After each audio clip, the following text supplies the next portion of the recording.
Chapter 61. It was a black sword, even darker than Ning Chen's ink sword. It was as dark as the night, and no light could be seen. The moment the sword was unsheathed, Prince Yan's aura changed. It kept rising, surpassing the postliminary stage and the half-connate stage. However, there was still no sign of him breaking through to the connate stage. The barbarian king looked at the sword in Prince Yan's hand. After a long time, his pupils shrank as if he had thought of something. This was the sealing sword, Abyss Condensation. For thousands of years, countless swordsmen had been searching for this ancient sword. Unexpectedly, it had fallen into Prince Yan's hands. Abyss Condensation was as strong as its name. When you stared into the abyss, you couldn't see what was inside. It was so deep that you couldn't see the bottom. So you've already reached the connate stage. The barbarian king was shocked as he felt the increasing pressure from Prince Yan. Without a doubt, this was the aura of the connate stage. Now it seemed that Prince Yan had sealed part of his power in Abyss Condensation a long time ago. With Abyss Condensation, even if he broke through to the connate stage, heaven and earth wouldn't be able to sense it. Everyone in the world knew that Wuxia was a legend of the current generation, the crown prince of Wuxia. He was extremely powerful, yet in the end they still underestimated him. The sixth person in the world to step into the Xiantian realm wasn't Mu Changxue of Sword City, but rather, it was the supreme genius of Wuxia. Come. Prince Yan took a step forward. His expression was as calm as water as he said slowly. Unfortunately, he didn't plan to use this sword. Prince Yan gathered all his power and his aura surged.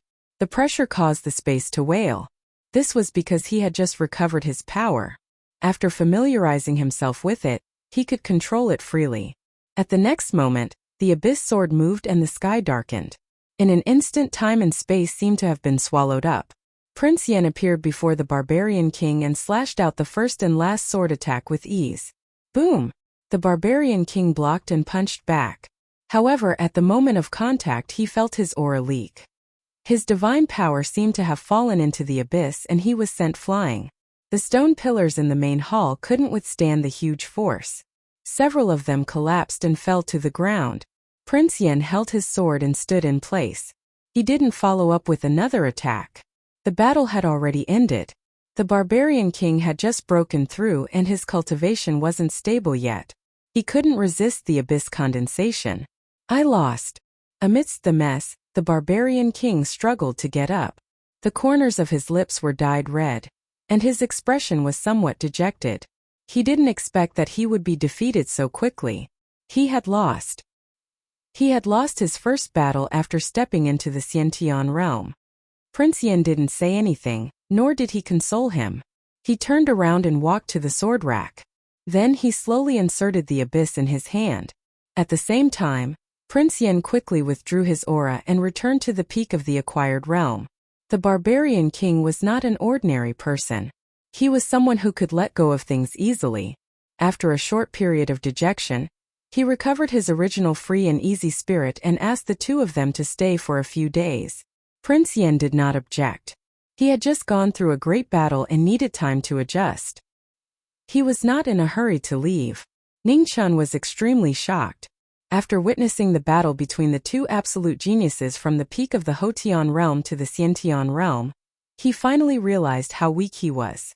Indeed, a person's eyes needed to look ahead, because the world ahead was too big. Over the next few days, the two of them settled down. Every day, Wild would go to their residence and earnestly fulfill her promise. She had said that she would do her best to like Ning Chen, so she had to keep her word. At first, Ning Chen didn't feel anything. Later, he felt a little unnatural and began to urge Prince Yan to leave. What are you afraid of? Prince Yan left this sentence and immediately walked out of the courtyard to attend the barbarian king's banquet. Ning Chen was afraid. He was afraid that this stubborn girl would really do what she said. He was even more afraid that his heart would soften. He didn't want to hurt her. She was a good girl. Therefore, he could only urge Prince Yan to leave before Wild did what she said. Prince Yan didn't seem to see this and ignored it.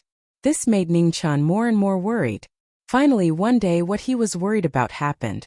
The day before the two of them were about to leave, Wild went to the palace and told the barbarian king that she was going to marry Ning Chen. The barbarian king looked at his daughter. He didn't persuade her or stop her. He only asked, "Do you like him?" "Yes." Wild nodded and said affirmatively. The barbarian king didn't ask anything else. He directly sent someone to invite Prince Yen to explain his position and opinion. Prince Yen frowned and said, "I can't make the decision. Ning Chan was only his sword attendant, not his servant. Other than carrying a sword on his back, he couldn't make any decisions for him." "Then I'll ask the person who can make the decision to say something," the barbarian king said simply and roughly. Prince Yen thought for a moment, then nodded and agreed to this matter. This day, a letter flew out of the palace of the barbarian dynasty and headed straight for the imperial city of Great Xia. Although he couldn't make the decision, there was one person who could. That was Zhang Sun in the Weiyang Palace. He knew that the relationship between Ning Chan and Zhang Sun wasn't as simple as master and servant. Zhang Sun would never mention an ordinary eunuch to him. Because they had to wait for the reply, their journey was delayed again. Ning Chan only knew that Wild went to the palace, but he didn't know what the barbarian king and Prince Yen talked about. He only felt more and more uneasy. Wild hadn't appeared for several days. This was very unusual. He didn't know that in the barbarian dynasty, girls who were about to get married couldn't go out. Half a month later, the reply from the imperial palace of Great Xia finally arrived. There were 2 letters in total. One was for the barbarian king and Prince Yen. The content was very simple. Zhang Sun agreed to the marriage on behalf of Ning Chan. As for the other letter, it was naturally for Ning Chan. Ning Chan didn't know about the other letter, but after seeing the letter in his hand, he finally knew where the strong uneasiness in his heart came from. In this world, if there was one person's orders he didn't dare to disobey, it was Zhang Sun. Zhang Sun was angry in the letter. It was very direct and very strict, forbidding him from resisting the marriage. If Zhang Sun had used her identity as the empress to pressure him, Ning Chan might have had the intention to fight back. However, Zhang Sun's entire letter was scolding him as an elder. He didn't even have the courage to fight back. It was because Zhang Sun didn't use her status to pressure him that brought him unparalleled pressure. In Ning Chen's heart, Zhang Sun had a very special place. After he came to this world, it was Zhang Sun who brought him back to Weiyang Palace and protected him from the wind and rain outside many times. Otherwise, he would have died long ago. He owed Zhang Sun a debt of support and protection. This debt of gratitude was as heavy as a mountain. So once Zhang Sun was angry, he didn't dare to talk back. He didn't dare to oppose, but he also couldn't really agree to this marriage. This made Ning Chan feel very irritated, unusually irritated. Zhang Sun's interference was the thing he least expected. He had even guessed that Prince Yen might interfere, but he didn't take it to heart. He was a sword attendant. He was only responsible for carrying the sword. He had no obligation to accept other arrangements. "Did you tell the Empress this?" Ning Chan barged into Prince Yan's room. This was the first time he was angry. There were only the 2 of them here. If he didn't tell Zhang Sun, then it naturally had to be Prince Yen. Yes, Prince Yen nodded. He had no intention of denying it. "I want to challenge you." Ning Chen's chest felt heavy. He was so angry that he lost his mind. He pulled out his ink sword with a clang and said recklessly, "All right." Prince Yen agreed. He stood up and walked outside. Ning Chan didn't think he could win. He just wanted to give Prince Yen a beating. As for whether or not he could beat him, that was another matter. Reality was just like that. There was no suspense in the battle. Ning Chan lost and lost miserably. Even his face was disfigured. He was slapped into the ground by Prince Yen. Ning Chan was dejected. He crawled up and sat on the ground. His heart was in a mess. He didn't know what to do. "You hate that girl?" Prince Yen frowned and asked. Ning Chan smiled bitterly as he shook his head. He had never hated a man, and it was the same even today when he was forced into a corner. But man had a stubborn personality. Once she set her mind on something, she would definitely do it. She was simple and direct but also very troublesome. "Then try to accept her," said Prince Yen indifferently. "You make it sound so easy. Why don't you accept her?" Ning Chen's anger rose again. Was it so easy to accept someone? At most he and man could only be friends. They couldn't go any further, let alone talk about marriage. Up to you. If you want to refuse, you can talk to Wuyo yourself. Prince Yan threw down this sentence, then turned and returned to his room. Ningqian was so angry that he couldn't speak. If Zhang Sun was so easy to talk to, he wouldn't be in such a difficult position. They had known each other for so long, but when had he ever persuaded Zhang Sun? Even leaving the palace was his own decision. He had knelt for 3 days, and Zhang Sun had almost smashed him to death with a teacup. In reality, Zhang Sun was the most difficult person to talk to in this world. Once he decided on something, he would never change his mind. Ningqian was a bit resentful that Zhang Sun had randomly set up a matchmaker. This was forcing him to run away again. But when he thought of the person in the room, he immediately gave up on the idea of running away. With that person there, it was impossible to run away. Moreover, he had a criminal record. Zhang Sun had definitely warned Prince Yan to be on guard against him running away again. If you agree, then go marry her. Why force me? Ningqian was so angry that he couldn't do this. He couldn't do that. The one who tied the bell should untie it. Ningqian had no other choice. He could only sit in his wheelchair and go to the princess's courtyard where Aman lived. Aman was the princess of the barbarian dynasty. Her status was noble. How could she marry someone like him who couldn't even stand up? What was going on in this girl's head? Ningqian's distress was partly due to the pressure from Zhang Sun, and partly because he didn't want to hurt Aman. In reality, directly rejecting this inexplicable marriage was the most straightforward choice. But this was too cruel to Aman who had just turned 17. Especially since Aman was a princess. This was equivalent to slapping Aman's face in front of everyone. This was something he couldn't accept. He could ignore people he didn't care about. He could even ruthlessly stomp on people he hated. But Aman wasn't one of those two types of people. He couldn't be so heartless. Thinking about this, Ningqian arrived in front of Aman's courtyard. Just as he was about to enter, he was stopped by a pretty maid wearing the palace robes of the barbarian race. "Young master, you can't go in. You'll break the rules." "What rules?" Ningqian frowned slightly. He hadn't heard of these rules when he came a few days ago. Could it be that in just a few days the barbarian king palace had added new rules?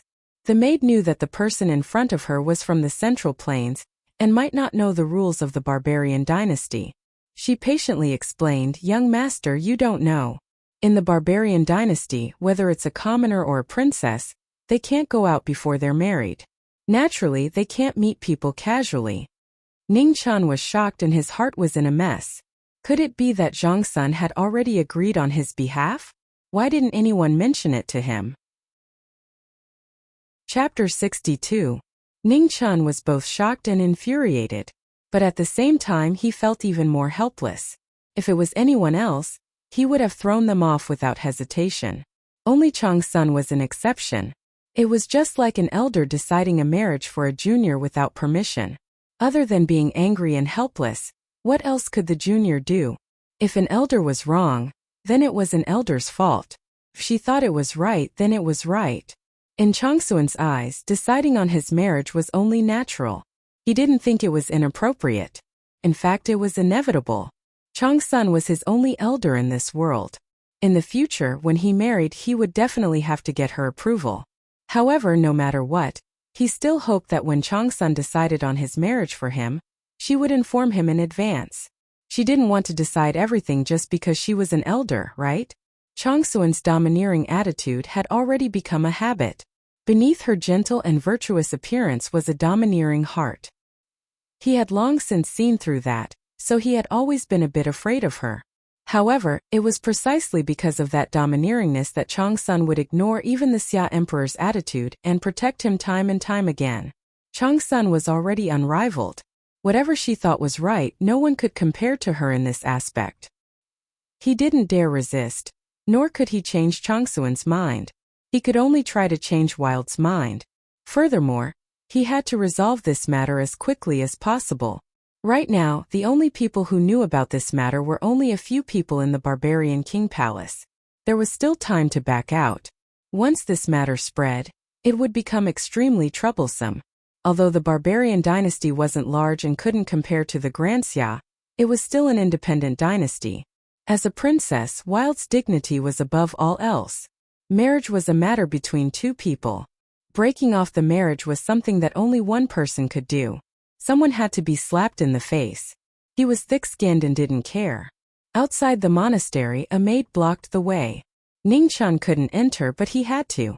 "I have an important matter to discuss with your princess. Please move aside." Ningqian turned his wheelchair, wanting to force his way into the palace. "Master, you really can't go in." The maid was a bit anxious. She blocked Ningqian, refusing to let him in. "Hongzhu, let him in." Just at this moment, a pleasant voice rang out from within the monastery. It was clear and melodious without the slightest impurity. "Yes, princess." Hongzhu bowed and respectfully said. Then she turned around and no longer blocked her path. Ningqian turned his wheelchair and entered. He pushed open the door to the room in the middle and saw a pretty girl sitting at the table. On the table, a red wedding dress was lying there quietly. The girl was carefully embroidering each peony flower on the dress.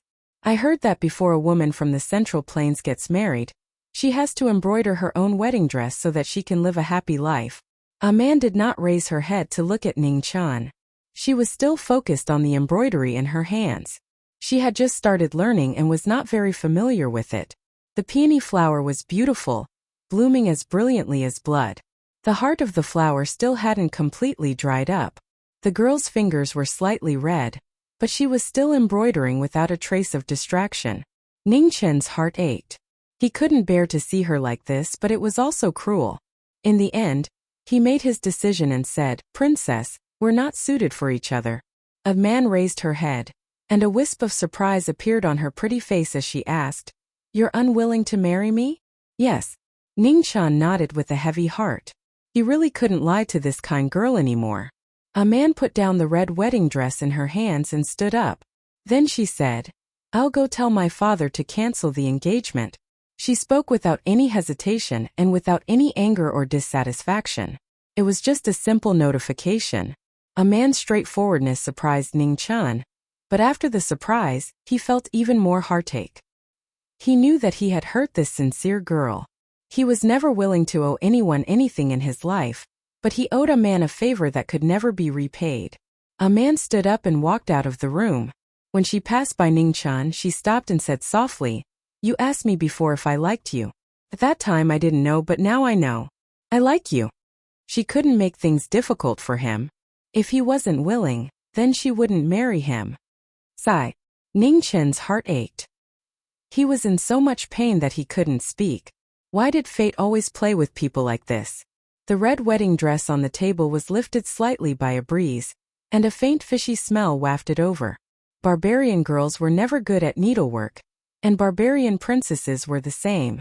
How could every woman from the Central Plains embroider her own wedding dress? The peony bloomed in the breeze. It was as beautiful as blood. You could see that every needle of embroidery was painful for you. You could see that the peony bloomed for a lifetime and someone was waiting for you. She would eventually find the person who was willing to be painful for her and wait for her. They were not fated to be together in this life. They only hoped that they wouldn't meet in the next life. Ningqian left and closed the door. The floating wedding dress also slowly fell down. On this day, a man went to see the king of barbarians and asked to cancel the engagement. The king of barbarians was shocked and then furious. The monarch's order was like a mountain. How could it be changed so easily? However, a man stubbornly insisted. No one could change her mind, not even the king of barbarians. The king of barbarians was helpless. Looking at his favorite daughter, he had to compromise in the end. It was impossible to cancel the engagement. Although this matter was not announced to the world, there were still a few people who knew about it. He couldn't slap his own face. He just agreed to postpone the wedding date. Even though this delay was an indefinite amount of time, the king of barbarians didn't know what bewitching potion Ningqian had given his daughter to make a man compromise again and again. He was angry and unhappy. He still didn't like people from the Central Plains. A man was a pearl in the palace of the barbarian dynasty. She was deeply respected.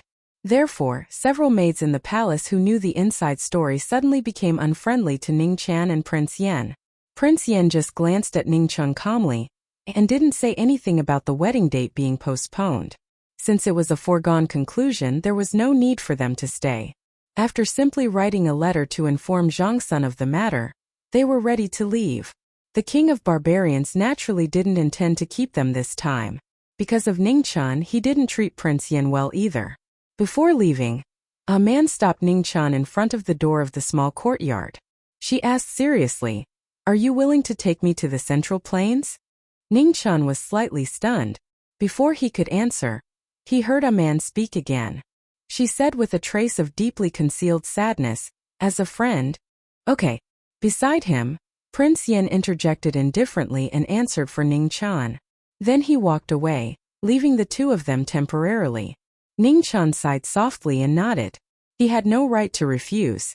A smile appeared on a man's face. It was clean and simple. That was all. The next moment, a man took out the wedding dress from the bag behind her and said softly, "The wedding dress is ready. Can I wear it once for you to see?" This was her last wish before she left. From now on they would be friends.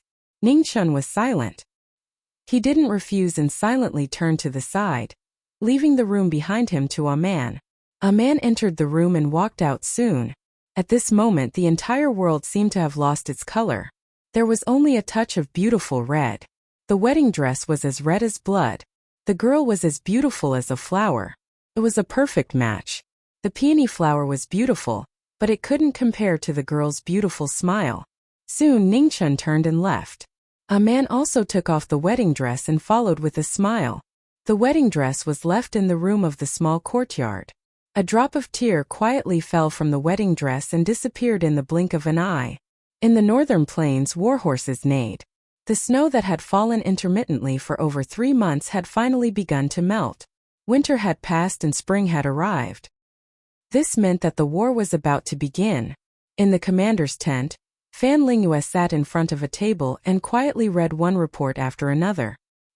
He was still wearing the same light blue robe with various patterns embroidered on it. It was simple yet noble. The young general was called into the commander's tent and respectfully waited for the military advisor's orders. "When will the third prince of the Grand Xia return to the imperial palace?" Fan Lingyue looked at the report in his hand and asked without raising his head. Reporting to the military advisor, "It should still take 2 more days," the young general replied. Fan Lingyue frowned but didn't say anything. Although it was a little slow, it was still within expectations. The emperor of the Grand Xia was old and wouldn't live for too long. He needed to find someone to help him. The death of the 8th prince was the best reason for the other princes to return. Even the 3rd prince, who had been sent the furthest away by the Grand Xia emperor, would definitely seize the opportunity to rush back from the battlefield at the southeast border of the Grand Xia.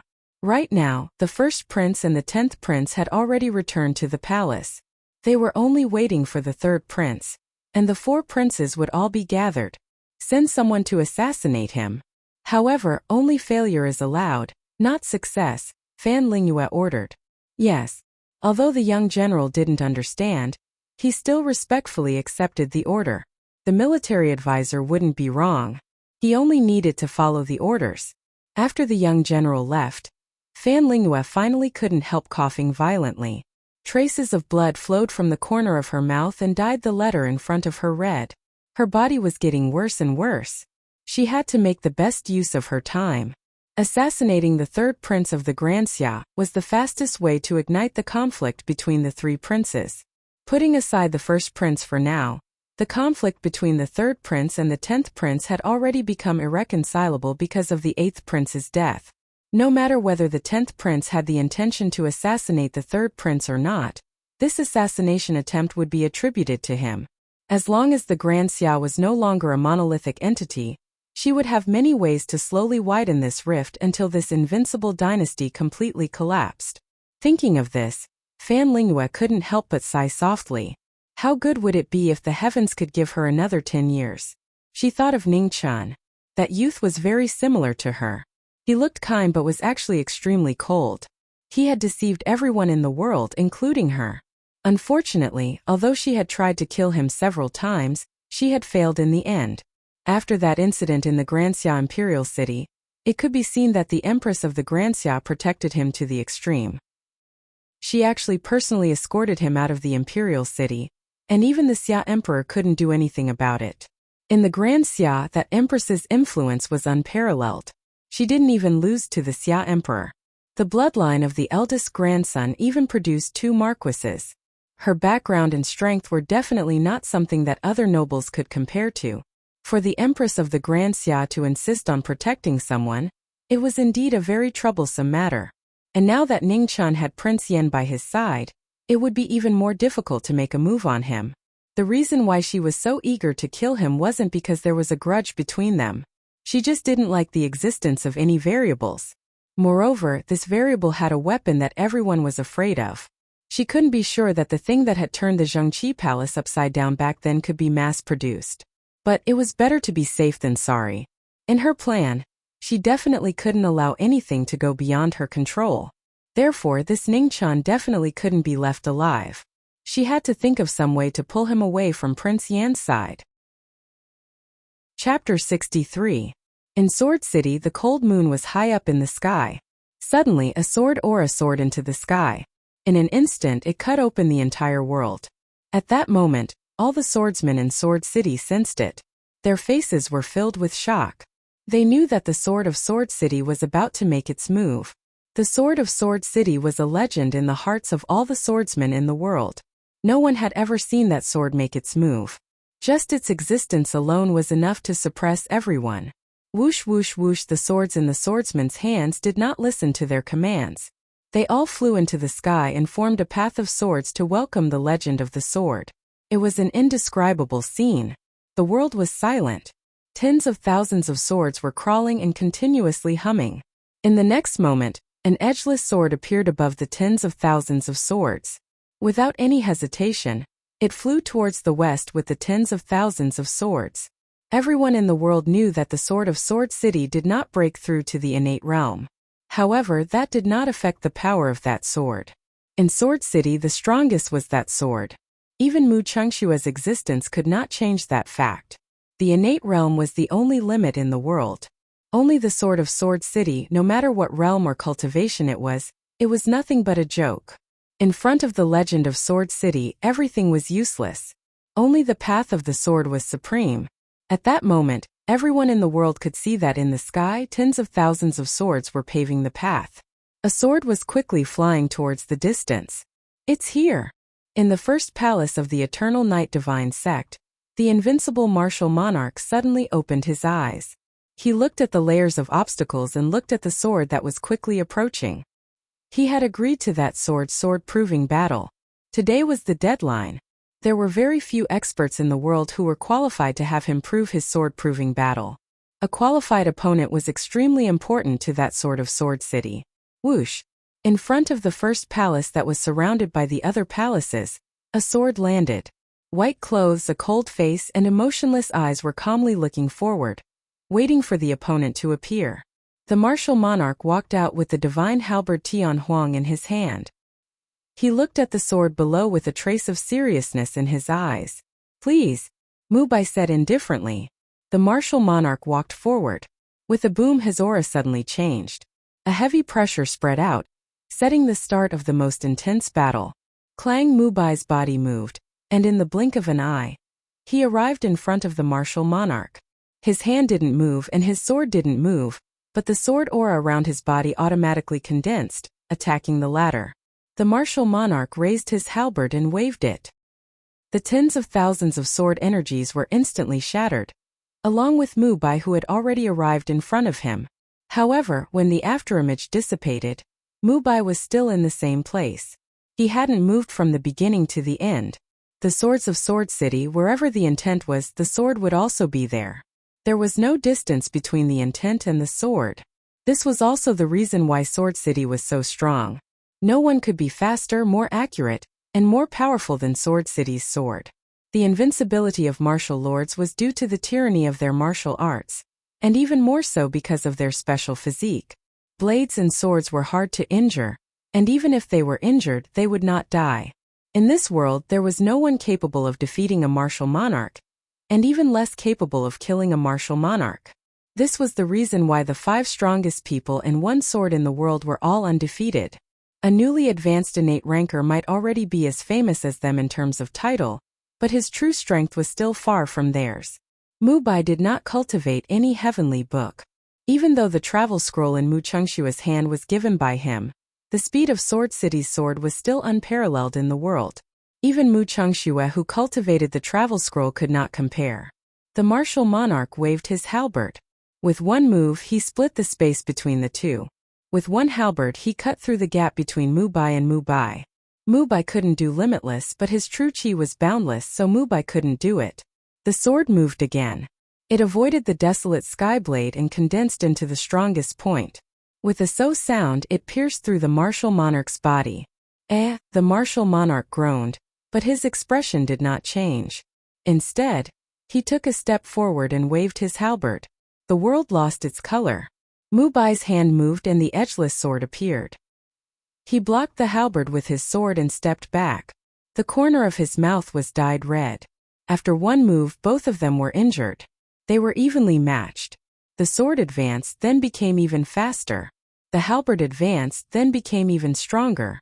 Their sharpness could not be touched. In the domain of speed and power, both of them were invincible. One was fast, one was strong. They fought to the peak of martial arts. The longer they fought, the heavier the injuries on their bodies became. Their sword intent spread throughout the world. The halberd's shadow swept through the army.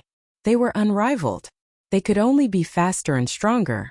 The battle between the two lasted from the night of the moon to the dawn. The strongest martial monarch and the strongest swordsman fought until the earth shattered and everything collapsed. Outside of the eternal night first palace, countless palaces had already turned into ruins. The more they fought, the stronger the swordsman's sword intent. The more they fought, the stronger the martial monarch's aura became. Finally, when the first rays of the morning sun shone down, the swordsman's sword intent rose to the peak. The martial monarch's aura also reached the peak. Final move, sword of proof. Mu Bai's eyes moved. His sword pierced through the clouds and raised the tribulation of the 9 heavens. Final move, end the legend of Sword City. The martial monarch faced the attack. The desolate sky blade in his hand raised the heaven and earth. Wind and clouds crazily swirled and covered everything within. This halberd was going to destroy the heaven and earth. Neither man nor sword would exist. Boom! The sword and halberd collided, raising a violent storm that covered the sky. Around the two people, the mountains and rivers were affected. The earth continued to collapse. The might of the destruction of the heavens, the scene of the destruction of the world, shocked the surrounding 100 miles. Gradually, the aftermath dissipated. Mu Bai's edgeless was quietly stabbed into the martial monarch's chest. The sword went in an inch and blood spurted out. Ding! Suddenly, a sharp and clear sound rang out. The long sword broke. The swordsman frowned. Looking at the broken sword in his hand, he was a bit unhappy. "I've lost," Mu Bai calmly said. "The victor has not been decided. At most it's a draw." The martial monarch pulled out the sword from his chest and shook his head. "The sword is already broken. How can I prove my sword? This battle has already been decided," Mu Bai indifferently said. Boom!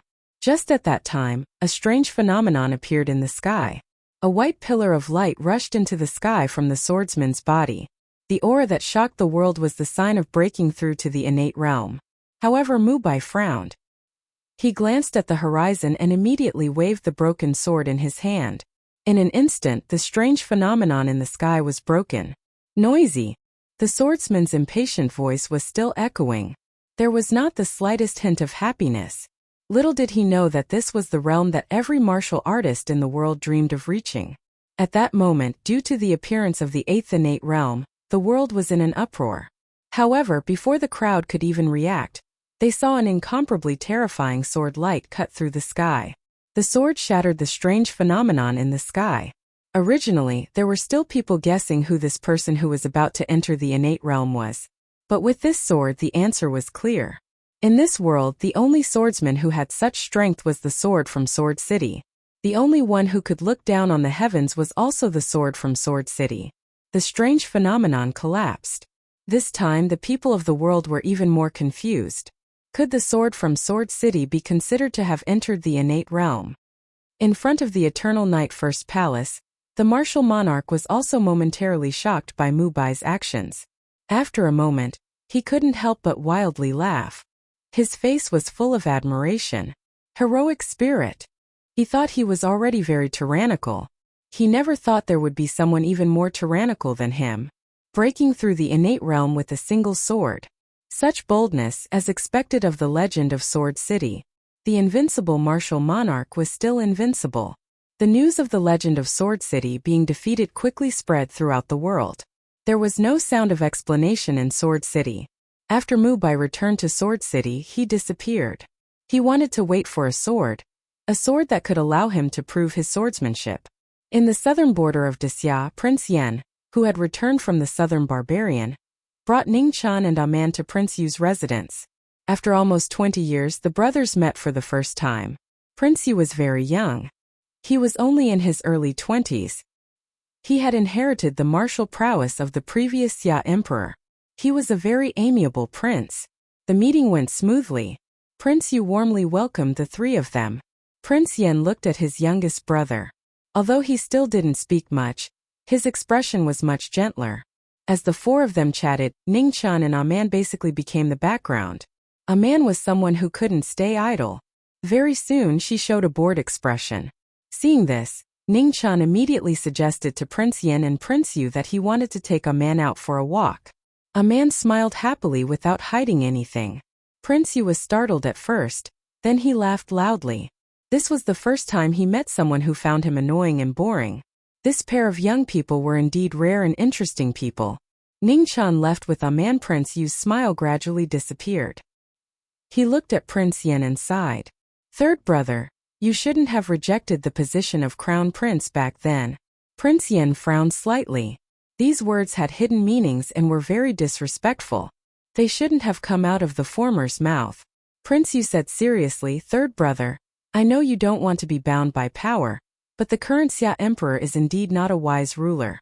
Look at the current situation of Xia. It's already very dangerous. Don't say that again. Prince Yan coldly replied. Whether the Xia emperor was suitable or not, he was already the Xia emperor. As a prince, Prince Yu definitely shouldn't have said such words. Hearing this, Prince Yu sighed in disappointment. He helplessly shook his head and didn't say anything else. Ningqian and Aman left the prince's residence and walked around the streets. Although the southern border couldn't be considered the true central plains, it was indeed much richer than the barbarian dynasty. Aman was very happy. The smile on her face never disappeared. She was very curious about everything, turning left and right to look at it. Ningqian followed behind them. Seeing Aman's happy smile, his mood also improved. Because of the matter of breaking off the engagement, Aman hadn't smiled happily for a long time. Many times he could see Aman in a daze alone in a place with no one around. The sadness that occasionally appeared in her eyes made him feel very uncomfortable. Aman was originally a cheerful girl. She didn't hold grudges or act coy. She said whatever she wanted to say. But now she had become somewhat sentimental and learned to hide her emotions. She was the princess of the barbarian dynasty. She should have lived every day happily. Wild's laughter seemed to have an indescribable power. Many people on the street smiled kindly at her. Everyone loved beauty. For such a beautiful girl to smile so beautifully, she was like a flower in the spring, causing people to feel relaxed and happy. She was pleasing to the eye. However, while some people appreciated flowers, others trampled on them. In this world, there would always be blind people who wanted to ruthlessly destroy this beauty. Miss, our young master invites you. Two men dressed as guards walked over and blocked Aman's path. I don't know your young master. You've got the wrong person. Aman was slightly surprised. There's no mistake. Miss, please, said the two guards coldly. Aman looked back at Ningqian with some difficulty. She wasn't stupid. She could tell that these two people didn't come with good intentions.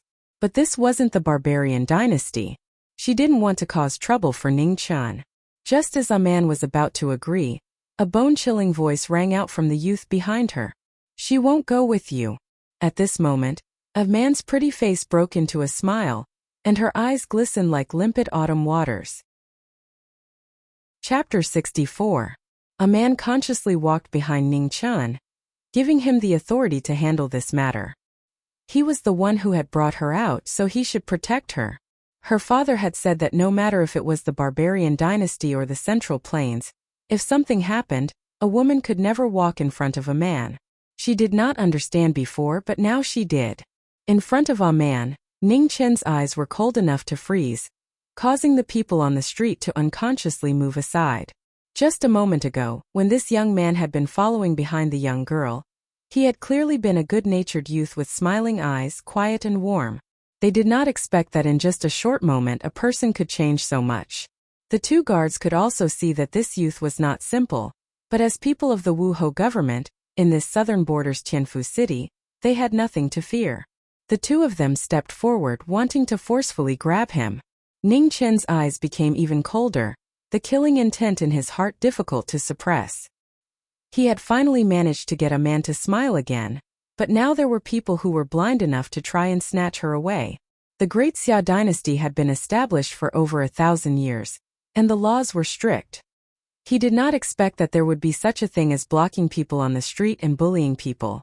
"Miss, if you do not want your friend to be implicated, I advise you to come with us," one of the guards finally threatened.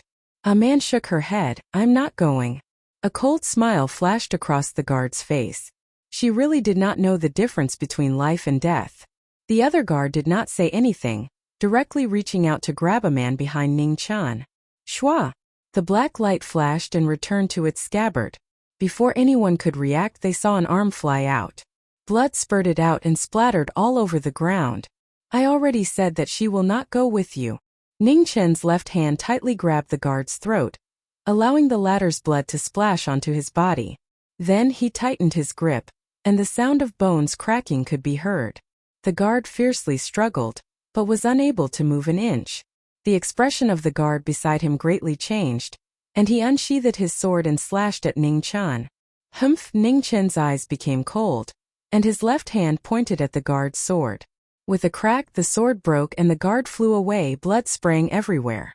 Right at this moment, a man with a smile on his face slowly walked over.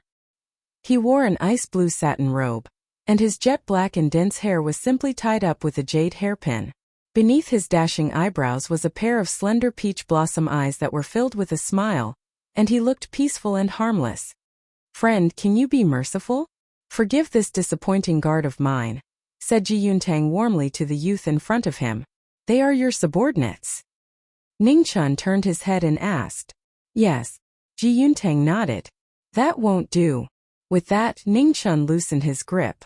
The instant the guard's body went limp, Ning Chen formed a sword finger and pierced through the guard's chi. The guard's body was sent flying, his cultivation base crippled. Ji Yuntang narrowed his eyes and didn't even look at the guard who flew out. He said softly, "This one is Ji Yuntang. I have yet to ask for your name." Ning Chen frowned. He had heard of this name before. It was possible that there were people with the same name in this world. But in Tianfu City there was only one person called Ji Yuntang. He was one of the 10 marquises of the current dynasty, Marquis Ji Yu's only son. He's called Ning Chen. Just as Ning Chen was frowning, Amon crisply interjected. She had heard that Ning Chen was very famous in the Grand Xia. Prince Yan had personally told her this. Prince Yan had said that Ning Chen had been a eunuch. He had beaten the Empress's nephew, fought the true extreme emissary, and even bombed the imperial palace. Ning Chen was helpless. How could she reveal everything to her enemy so quickly? This girl's personality was too straightforward. In truth, he had never understood why Prince Yan was so indifferent to everyone. Even him, a sword attendant in name, didn't say much to him. Only Amon was an exception. It could be said that Prince Yan would grant Amon's every request. If Amon wanted to know about his past, Prince Yan would patiently tell her everything. He wouldn't hold back at all. Now Amon basically knew all of his secrets. Even the matter of him being a fake eunuch had been dug out by her. The Empress's personal eunuch? As expected, as soon as he heard Ning Chen's name, Ji Yuntang immediately thought of his identity. And that was the only identity he could think of. Ning Chen was worried that Amon would let it slip again, so he spoke before she could. "Yes." A man muttered unhappily in a low voice after being snatched away from her. "You're the eunuch. Your whole family are eunuchs." Ning Chen heard it very clearly because he was the one who had taught her this. After hearing Ning Chan personally admit it, Ji Yuntang's expression immediately changed. He coldly laughed. He had thought that this person was some amazing person, but it turned out that he was just a eunuch by the empress's side. He knew that this person was very famous, but no matter how famous he was still just a eunuch.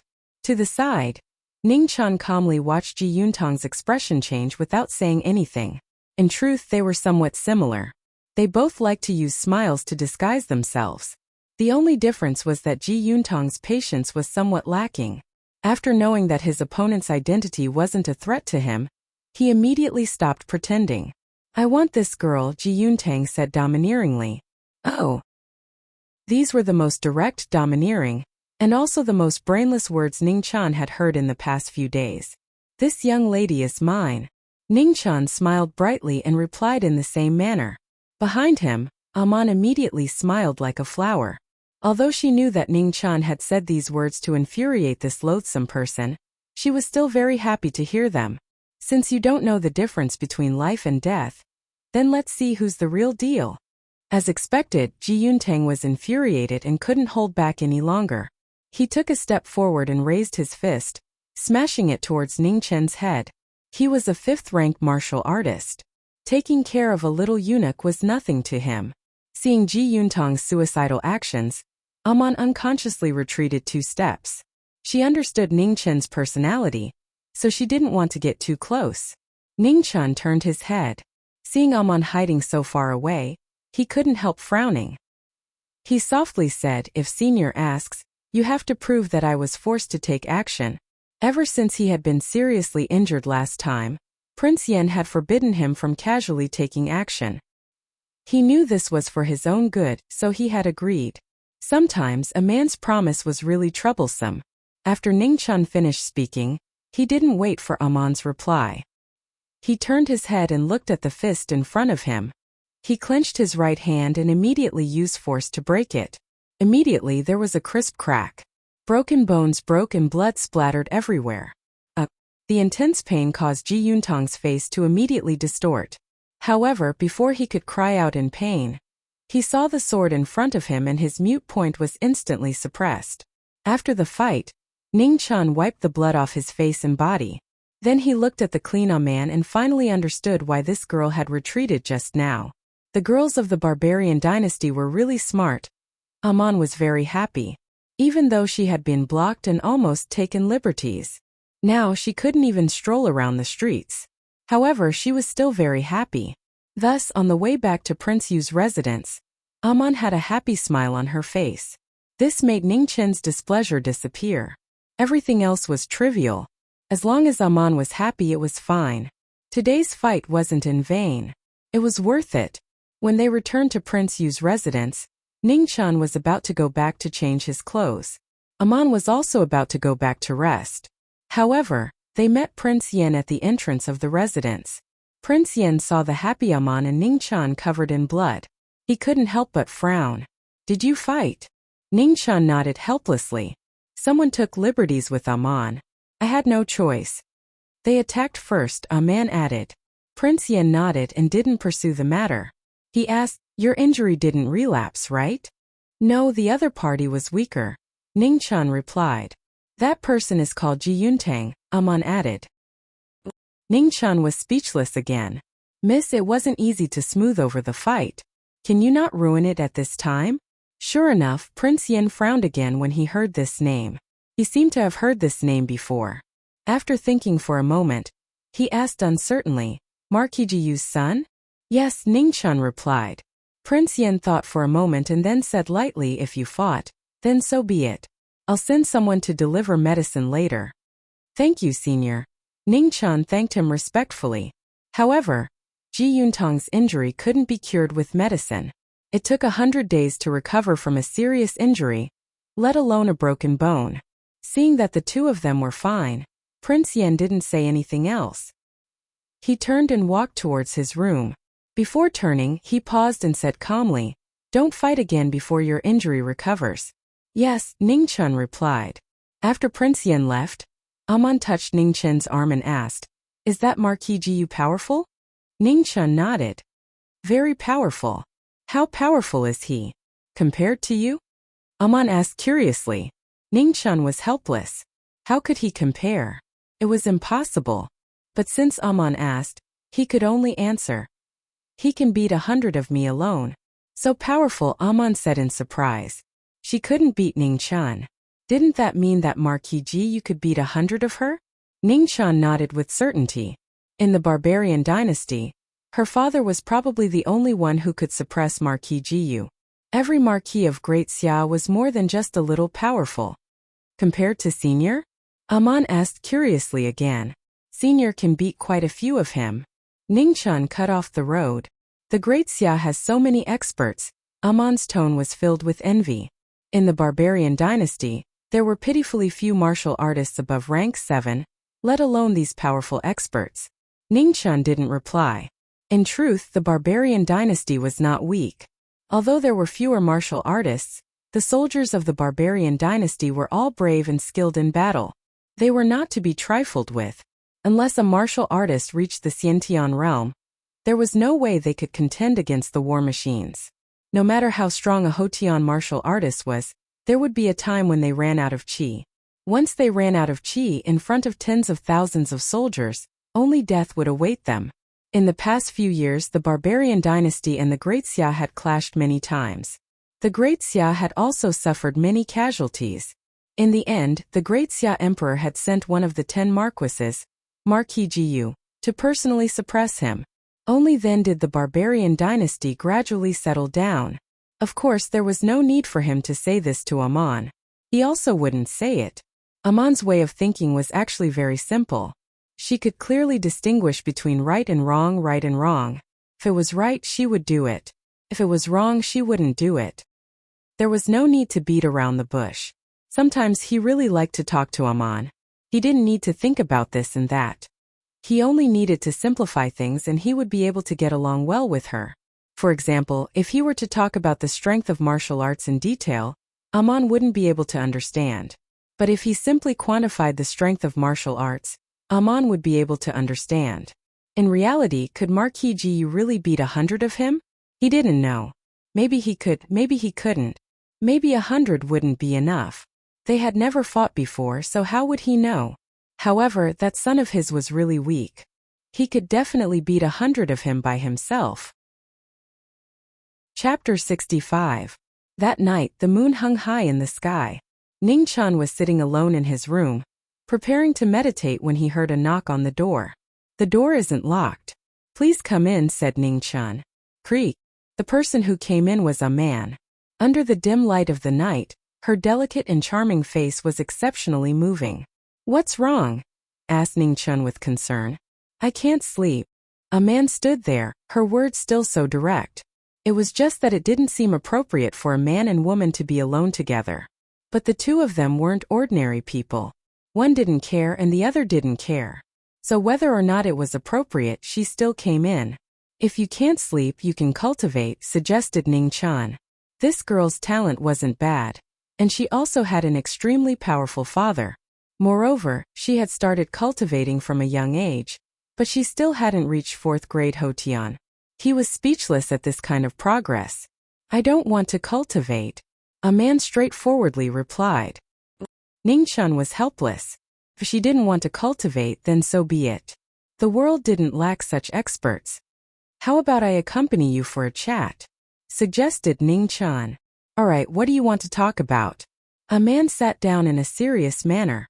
How did you convince your father to come with us? This was a question he had always known. The barbarian king didn't have a good impression of him, so logically speaking, he shouldn't have agreed to let a man come with them. I didn't tell him, said a man honestly. You didn't. Ningchen was covered in cold sweat.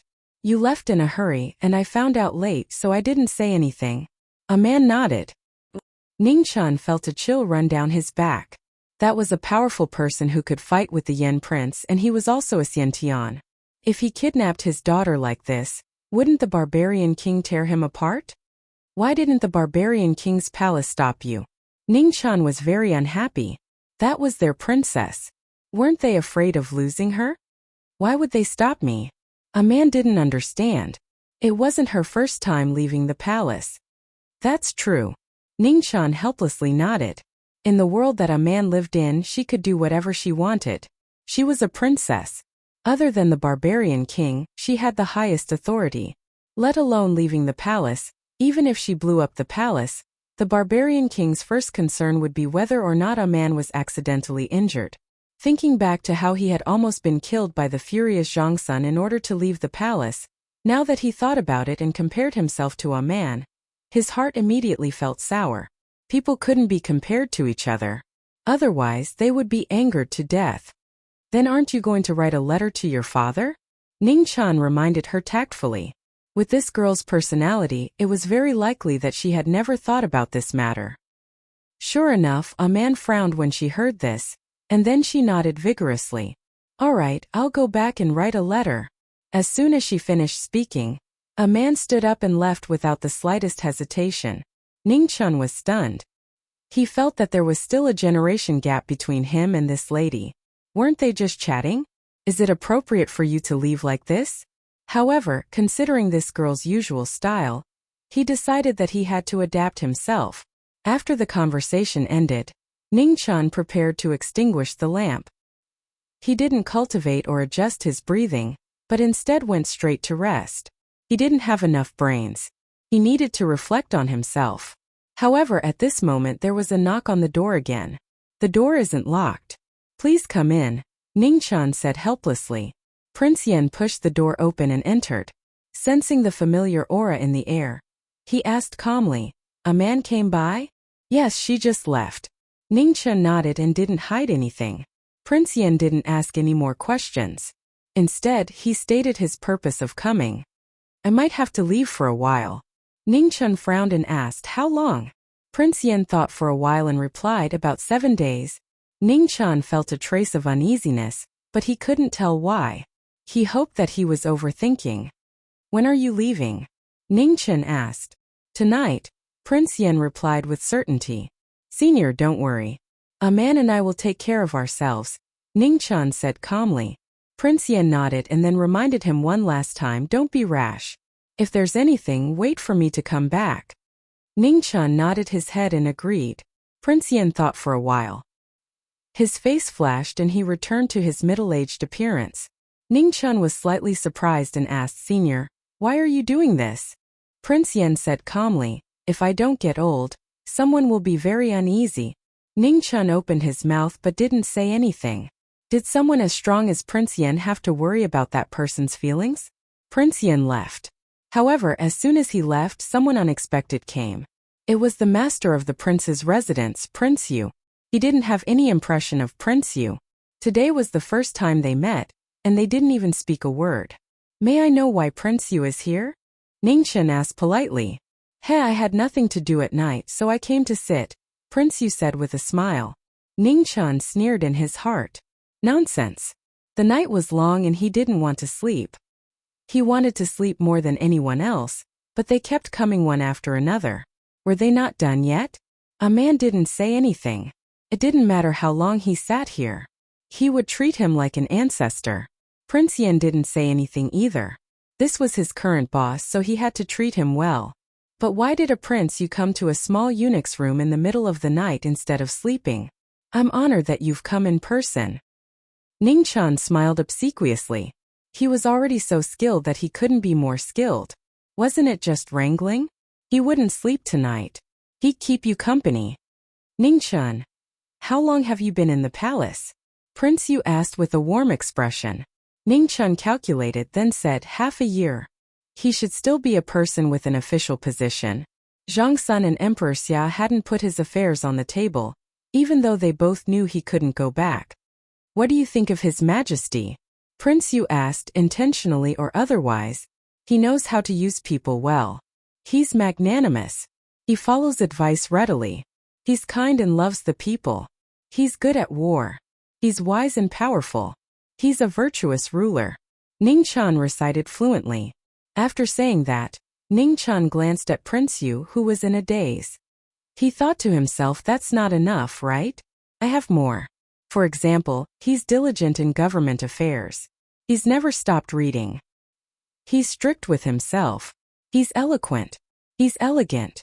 He's wise and prudent. He's someone who participated in the most terrifying imperial examinations in the world, the Gaokao.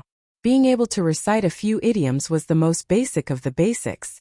Prince Yu was indeed in a daze. He hadn't expected someone to be able to flatter him to this extent. He'd said so much without repeating anything. It was said that the little eunuch by the empress side was extraordinarily talented. Seeing him today, he really lived up to his reputation. No wonder he could force the emissary of the Kingdom of Truth to retreat again and again. However, he didn't believe this nonsense at all. In this world, Emperor Xia was definitely at the top of the list of people who wanted Ningqian dead the most. The current Emperor Xia was very suspicious. After the incident at Zhengqi Palace, he would definitely want to control Ningqian firmly. The result was obvious. Ningqian had escaped from the palace. He'd made his attitude clear. Emperor Xia wouldn't be lenient. Haha. A straightforward person doesn't resort to insinuations. Little brother Ning, can you tell me what you really think? Prince Yu chuckled and asked politely. Ningqian was a little surprised. What do you mean, Prince? Every word I say comes from the bottom of my heart. What insinuations are there? Hearing this, Prince Yu frowned slightly, and an undetectable light flashed in his eyes. This kid really was impervious to everything, and he was watertight. A few days ago, he'd found out that this kid had caused quite a commotion in the imperial city. In the end, the empress had personally come and escorted him out of the imperial city. This kind of grace had never appeared in the 1,000-year history of the Xia kingdom. The reason why he valued this person so much was partly because of the empress and partly because of Prince Yan. If someone had told him before that he would one day try his best to rope in a little eunuch, he wouldn't have believed it even if he was beaten to death. However, the truth was right in front of him. He had no choice but to put down his pride and talk nicely with this kid. Ningqian didn't know what Prince Yu's real purpose was. However, he could still hear the hidden intention of roping him in. No one was perfect, but one would be finished. He couldn't figure out what Prince Yu wanted to do, so he definitely couldn't step on this pirate ship. No matter how big the world was, it couldn't be bigger than a person's ambition. No one in the imperial family was easy to deal with. He had to be very careful. He'd already caused a lot of trouble for Zhang Sun. He really couldn't cause any more trouble. Prince Yu saw that there wouldn't be any progress if they continued talking like this. Thus he stood up and said seriously, Ningqian, I really admire your talent. I sincerely hope that you can work for me. Ningqian's eyes narrowed. Finally, he couldn't hold it in anymore. He thought he'd have to continue feigning civility for a while. Unfortunately, he had to continue pretending. After gathering his emotions, Ningqian pretended to be terrified and said, Thank you for your kindness, Prince. However, a servant can't serve two masters. The Empress has treated me so well. How can I serve another master? Prince Yu frowned again. Could it be that he hadn't made it clear enough? He wanted Ningqian to work for him mainly because he needed his right to speak beside Prince Yan and the Empress. What use did he have for him? He already had many servants in his residence. He didn't need another one. Ningqian didn't wait for Prince Yu to continue speaking. He respectfully asked him to leave. Prince, it's late. You must be tired. Please go back and rest. The anger in Prince Yu's heart rose, but he still suppressed it. He looked at Ningqian and said, Ningqian, this prince knows that you already understand this prince's intentions. I hope that you can seriously consider it. Wealth, glory, splendor, and a high position are all not a problem. With that, Prince Yu turned and left. He couldn't hold it in any longer. He needed to leave and calm down. Ningqian was a key person. He also had a terrifying weapon. Once he could use him, he could accomplish great things. Since Emperor Xia couldn't tolerate this person, then he'd use him. Everyone had weaknesses. Either glory, wealth, or power. As long as the price was right, he didn't believe that anyone would be stupid enough to refuse. Ningqian watched Prince Yu leave. Then he waved his hand and closed the door with a bang. He went back to bed. Was he stupid? Of course he wasn't. Prince Yu's last words had vaguely revealed a domineering aura and ambition. No matter if his guess was right or not, he couldn't get on Prince Yu's boat.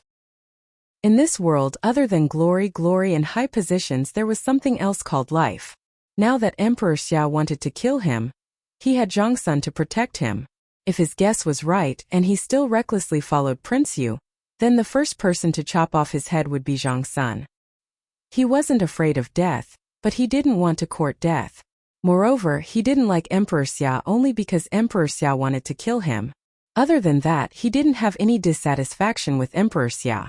Now that the Grand Xia had external troubles, they couldn't have internal troubles. Chapter 66. The restless night passed quickly. When dawn came, a man got up early and went out to send a letter. With the steward of Prince Yu's residence accompanying her, the officials at the relay station did not dare to be negligent. They received the letter and sent someone to send it out. A man returned to the residence happily, only to see a group of fully armed soldiers surrounding Prince Yu's residence. The soldiers were all the personal guards of Marquis Yu's residence. They were all dressed in armor and had a murderous aura. One could feel the coldness of the armor even from a distance. In the middle of the personal guards was a young man whose hands and arms were covered in bandages. A man recognized him at a glance. It was the annoying fellow from yesterday. The steward stopped a man from going forward. These people did not come with good intentions. He could not let the guests of the residence be implicated. However, what the steward did not know was that these people were provoked by the two guests, a man and Ning Chan, and the residence was the party that could be implicated. Prince Yu walked out of the residence and saw the personal guards of Marquis Yu's residence. He could not help but frown. At the same time, there was a trace of anger. Marquis Yu's residence did not take him, a prince, seriously. They actually dared to surround the residence in public. Go in and search. Seeing the door of the residence open, Ji Yuntang, who was about to send people to break the door, waved his hand and said angrily, "Yes." The soldiers bowed and received the order. They stood up and were about to barge into the residence. Presumptuous! Prince Yu shouted and walked forward with a gloomy face. Ji Yuntang, don't go too far. Prince Yu, don't blame me for not giving you face. If you want to blame someone, blame yourself for taking in someone who should not have been taken in. Ji Yuntang, who was blinded by anger, tore off all his pretense and said with a murderous tone. At this moment, Ning Chun, who heard the commotion outside, turned his wheelchair and walked out unhurriedly. When he saw the fully armed soldiers around him, he felt helpless. Is there going to be a fight again? He looked down on Ji Yuntang very much. You were the one who started it and you were the one who attacked first. After you could not win, you still called for help? A man saw Ning Chun come out and jogged to the latter's side. She asked uneasily, is there going to be a fight again? Yes. Ning Chun nodded. Seemed like this was very possible. Yesterday, he had just promised Prince Yen that he would not fight again. He did not expect that he would have to make an exception today. That's him. Capture him dead or alive. When Ji Yuntang saw Ning Chun, he immediately furrowed his brows and shouted, "Wait!" Prince Yu took a step forward and stopped him. "Arrest him." Ji Yuntang ignored him and said angrily, "Yes." All the guards received their orders, and then their voices resounded as they swiftly surrounded Ning Chun and a man. Let's see who dares. A strange light flashed through Prince Yu's eyes. He was furious and wanted to block the two of them. Take him to the side, ordered Ji Yuntang. He knew he couldn't hurt Prince Yu. Yes. Two guards stepped forward and held Prince Yu to the side, preventing him from interfering. You guys. Prince Yu looked helpless as he glanced at Ning Chun apologetically. Seeing that apologetic gaze, Ning Chun smiled brightly. However, he sneered inside. This show was too fake. A grand prince was subdued just like that? He was putting so much effort into acting because he wanted to see just how strong he was. Then, when he was in the most danger, he would erupt and even risk his life to save him, making him owe him a huge favor. It would be best if he would be so moved that he would swear loyalty to him. He had already told a man who knew how many times this lousy plot was like a story. Even if he was scheming, he needed someone to cooperate with him. However, he was very sorry. He really could fight now and did not need anyone's help. On the side, a man did not care about their sinister performance.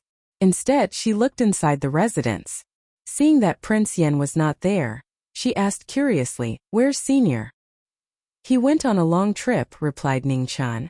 "Oh," replied a man softly. In the next moment, a trace of excitement flashed through her eyes. "Then can we fight?" Ning Chan glanced at a man in surprise. Although he knew that this girl's thoughts were very direct and jumping around, could this matter be understood in such a way? Shouldn't the usual reaction be to worry that no one would protect them? He thought about it carefully. That made sense. Without Prince Yen, the most direct effect was that they could fight.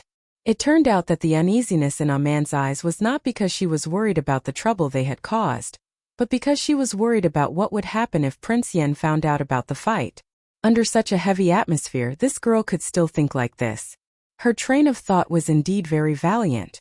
"Are you going to stand beside me or watch from afar?" Ning Chan glanced at the guards surrounding him and asked softly, "Are you going to stand beside me or watch from afar? Will I be a burden to you if I watch from here?"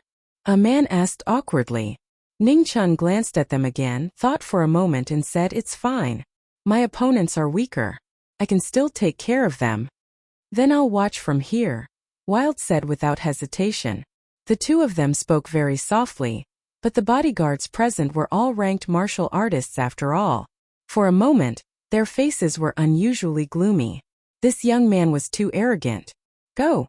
With a heavy shout and the clanging of armors, the battle sabers were drawn and slashed towards Ning Chan. A man stood to the side, excitedly looking at the saber light. There was no fear in her eyes. Ning Chan said that he would protect her. He would definitely not let anything happen to her. Dang! The ink sword was drawn, and the saber light in front of him was repelled. The wheelchair took half a step forward, and the saber light behind him also missed. A man stood to the side. Although it seemed dangerous, it was actually the safest. The bodyguards' sabers were all aimed at Ning Chan. Even if they missed, they would be immediately repelled by the ink sword. The bodyguards of Marquis Jiu's residence were mostly 5th rank and below.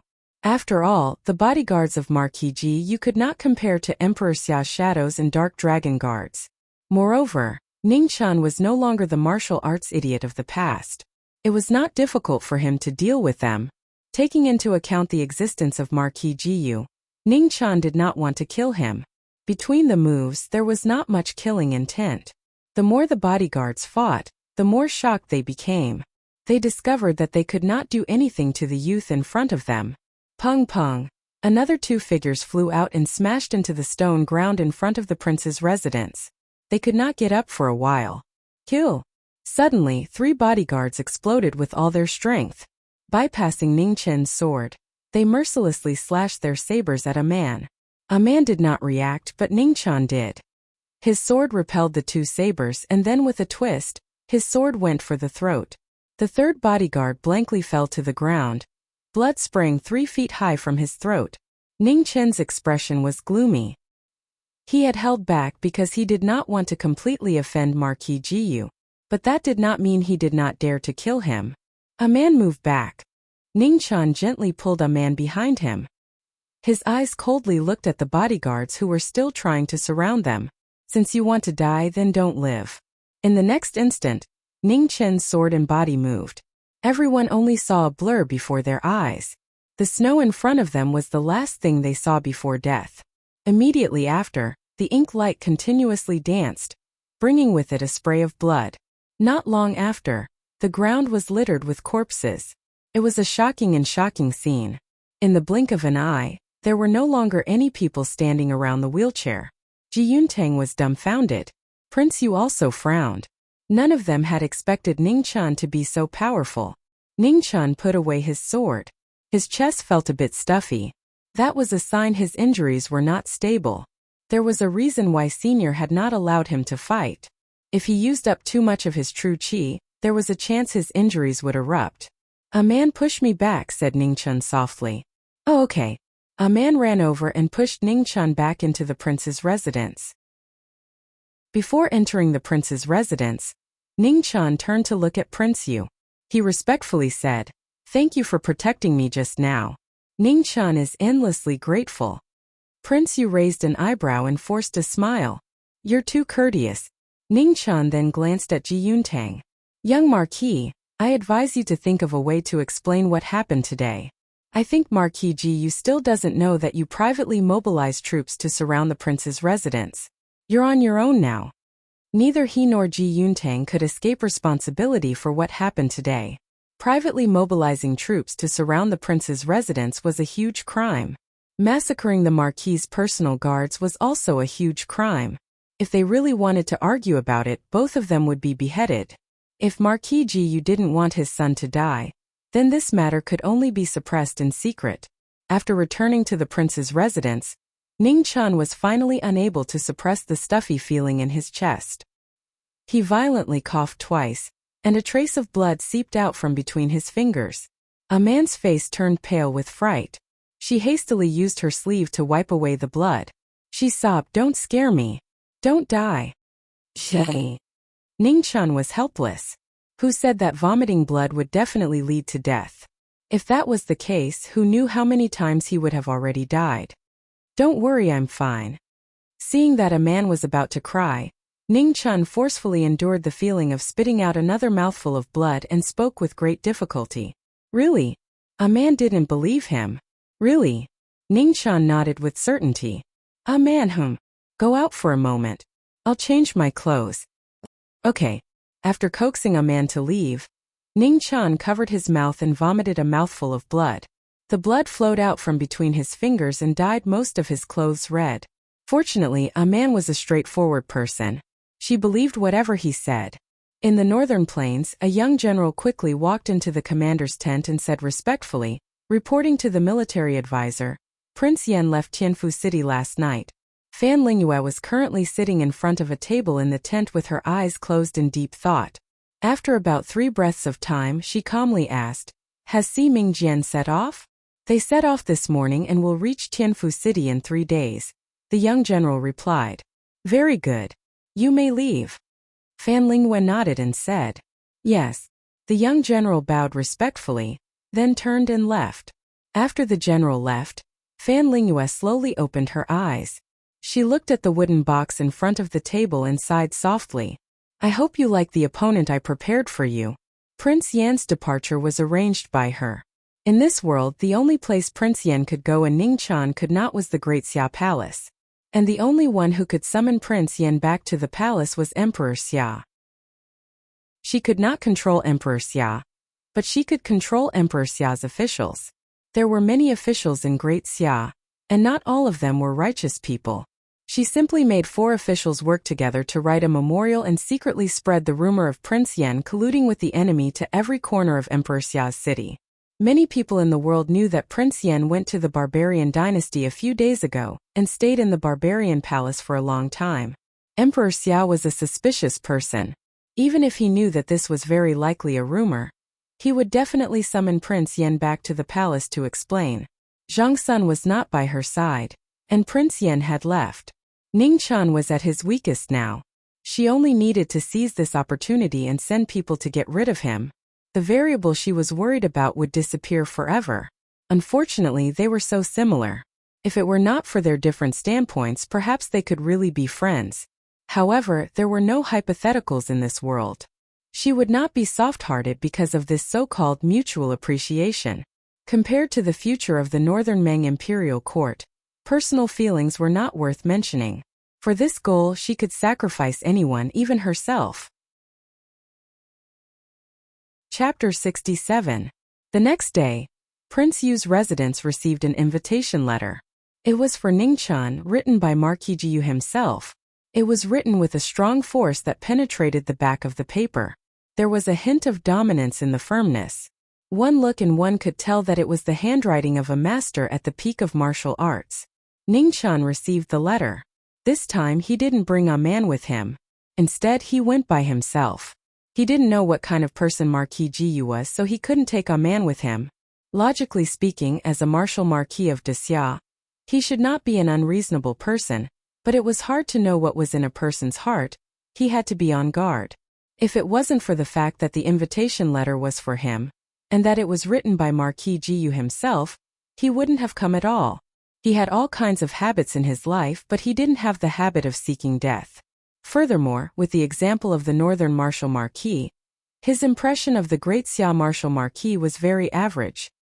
He wondered how Emperor Xia would react after reading the letter. Marquis residence of Ji was not far from Prince Yu's residence. In this Tianfu city, the Marquis residence and the Prince residence were the two strongest forces. The Marquis residence existed to suppress Prince Yu's residence in addition to intimidating the barbarians. Emperor Xia was indeed very wary of his brothers. Only Prince Yan, who had no interest in power, was able to make Emperor Xia feel slightly more at ease. When they arrived at Marquis Jiyu's residence, the gates were wide open and a heavily armored general personally came out to welcome them. Ning Chun couldn't help but frown. Just what was this Marquis Jiyu planning? He didn't think that Marquis Jiyu would be so magnanimous. His son had just been beaten to a pulp. It was already good enough that he didn't care about it, but he actually sent someone to welcome him. It was too abnormal. In the main hall of the house of Marquis Jiyu sat on the main seat with a refined expression. He read the book in his hand while drinking the tea brewed by the maid in front of him. No matter how one looked at it, the person in front of him looked more like a scholar than a marquis. Ning Chun entered the hall and looked at Marquis Jiyu. Marquis Jiyu also put down the book in his hand and looked at Ning Chun. After a long time, he lightly smiled and said, "As expected, heroes come from the youth. Marquis, you flatter me." Ning Chun replied politely, "Do you know why this marquis is looking for you?" Marquis Jiyu did not beat around the bush and asked directly. "Please explain, Marquis," Ning Chun said respectfully. "Zhangqi Palace." Marquis Jiyu said these three words with a straight face. He didn't say it clearly, but he had already made his objective clear. Ning Chun smiled happily. His smile was very bright. So this was what he wanted. He knew it. How could there be such a magnanimous person in this world? Since he had a favor to ask of others, he could even tolerate his son's revenge. What kind of price is the Marquis willing to pay? Ning Chen's eyes narrowed as he pretended to consider. "What do you want?" Marquis Jiyu asked back. "Marquis, your question is a little insincere. If you want my things, you have to show enough sincerity," Ning Chun said with a light smile. Marquis Jiyu pondered for a moment before saying, "I can invite a Xiantian to help you cleanse your meridians and heal your legs." Hearing this, Ning Chun sneered in his heart, but his face was very cooperative and showed an excited expression. He eagerly said, "Is what Marquis said true? Can a primordial master really cure my legs?" "Xiantian is omnipotent." Marquis Jiyu nodded. "Nonsense," Ning Chun sneered in his heart. "You think I haven't seen a Xiantian before? The Xiantian I know is almost enough to form a table of mahjong." Although he thought this in his heart, his face still showed an even more tangled and struggling expression, as if he was experiencing an intense psychological struggle. "I wonder which Xiantian master the Marquis can invite?" After struggling for a while, he saw Ning Chun exhale and make up his mind. "This matter cannot be revealed for now.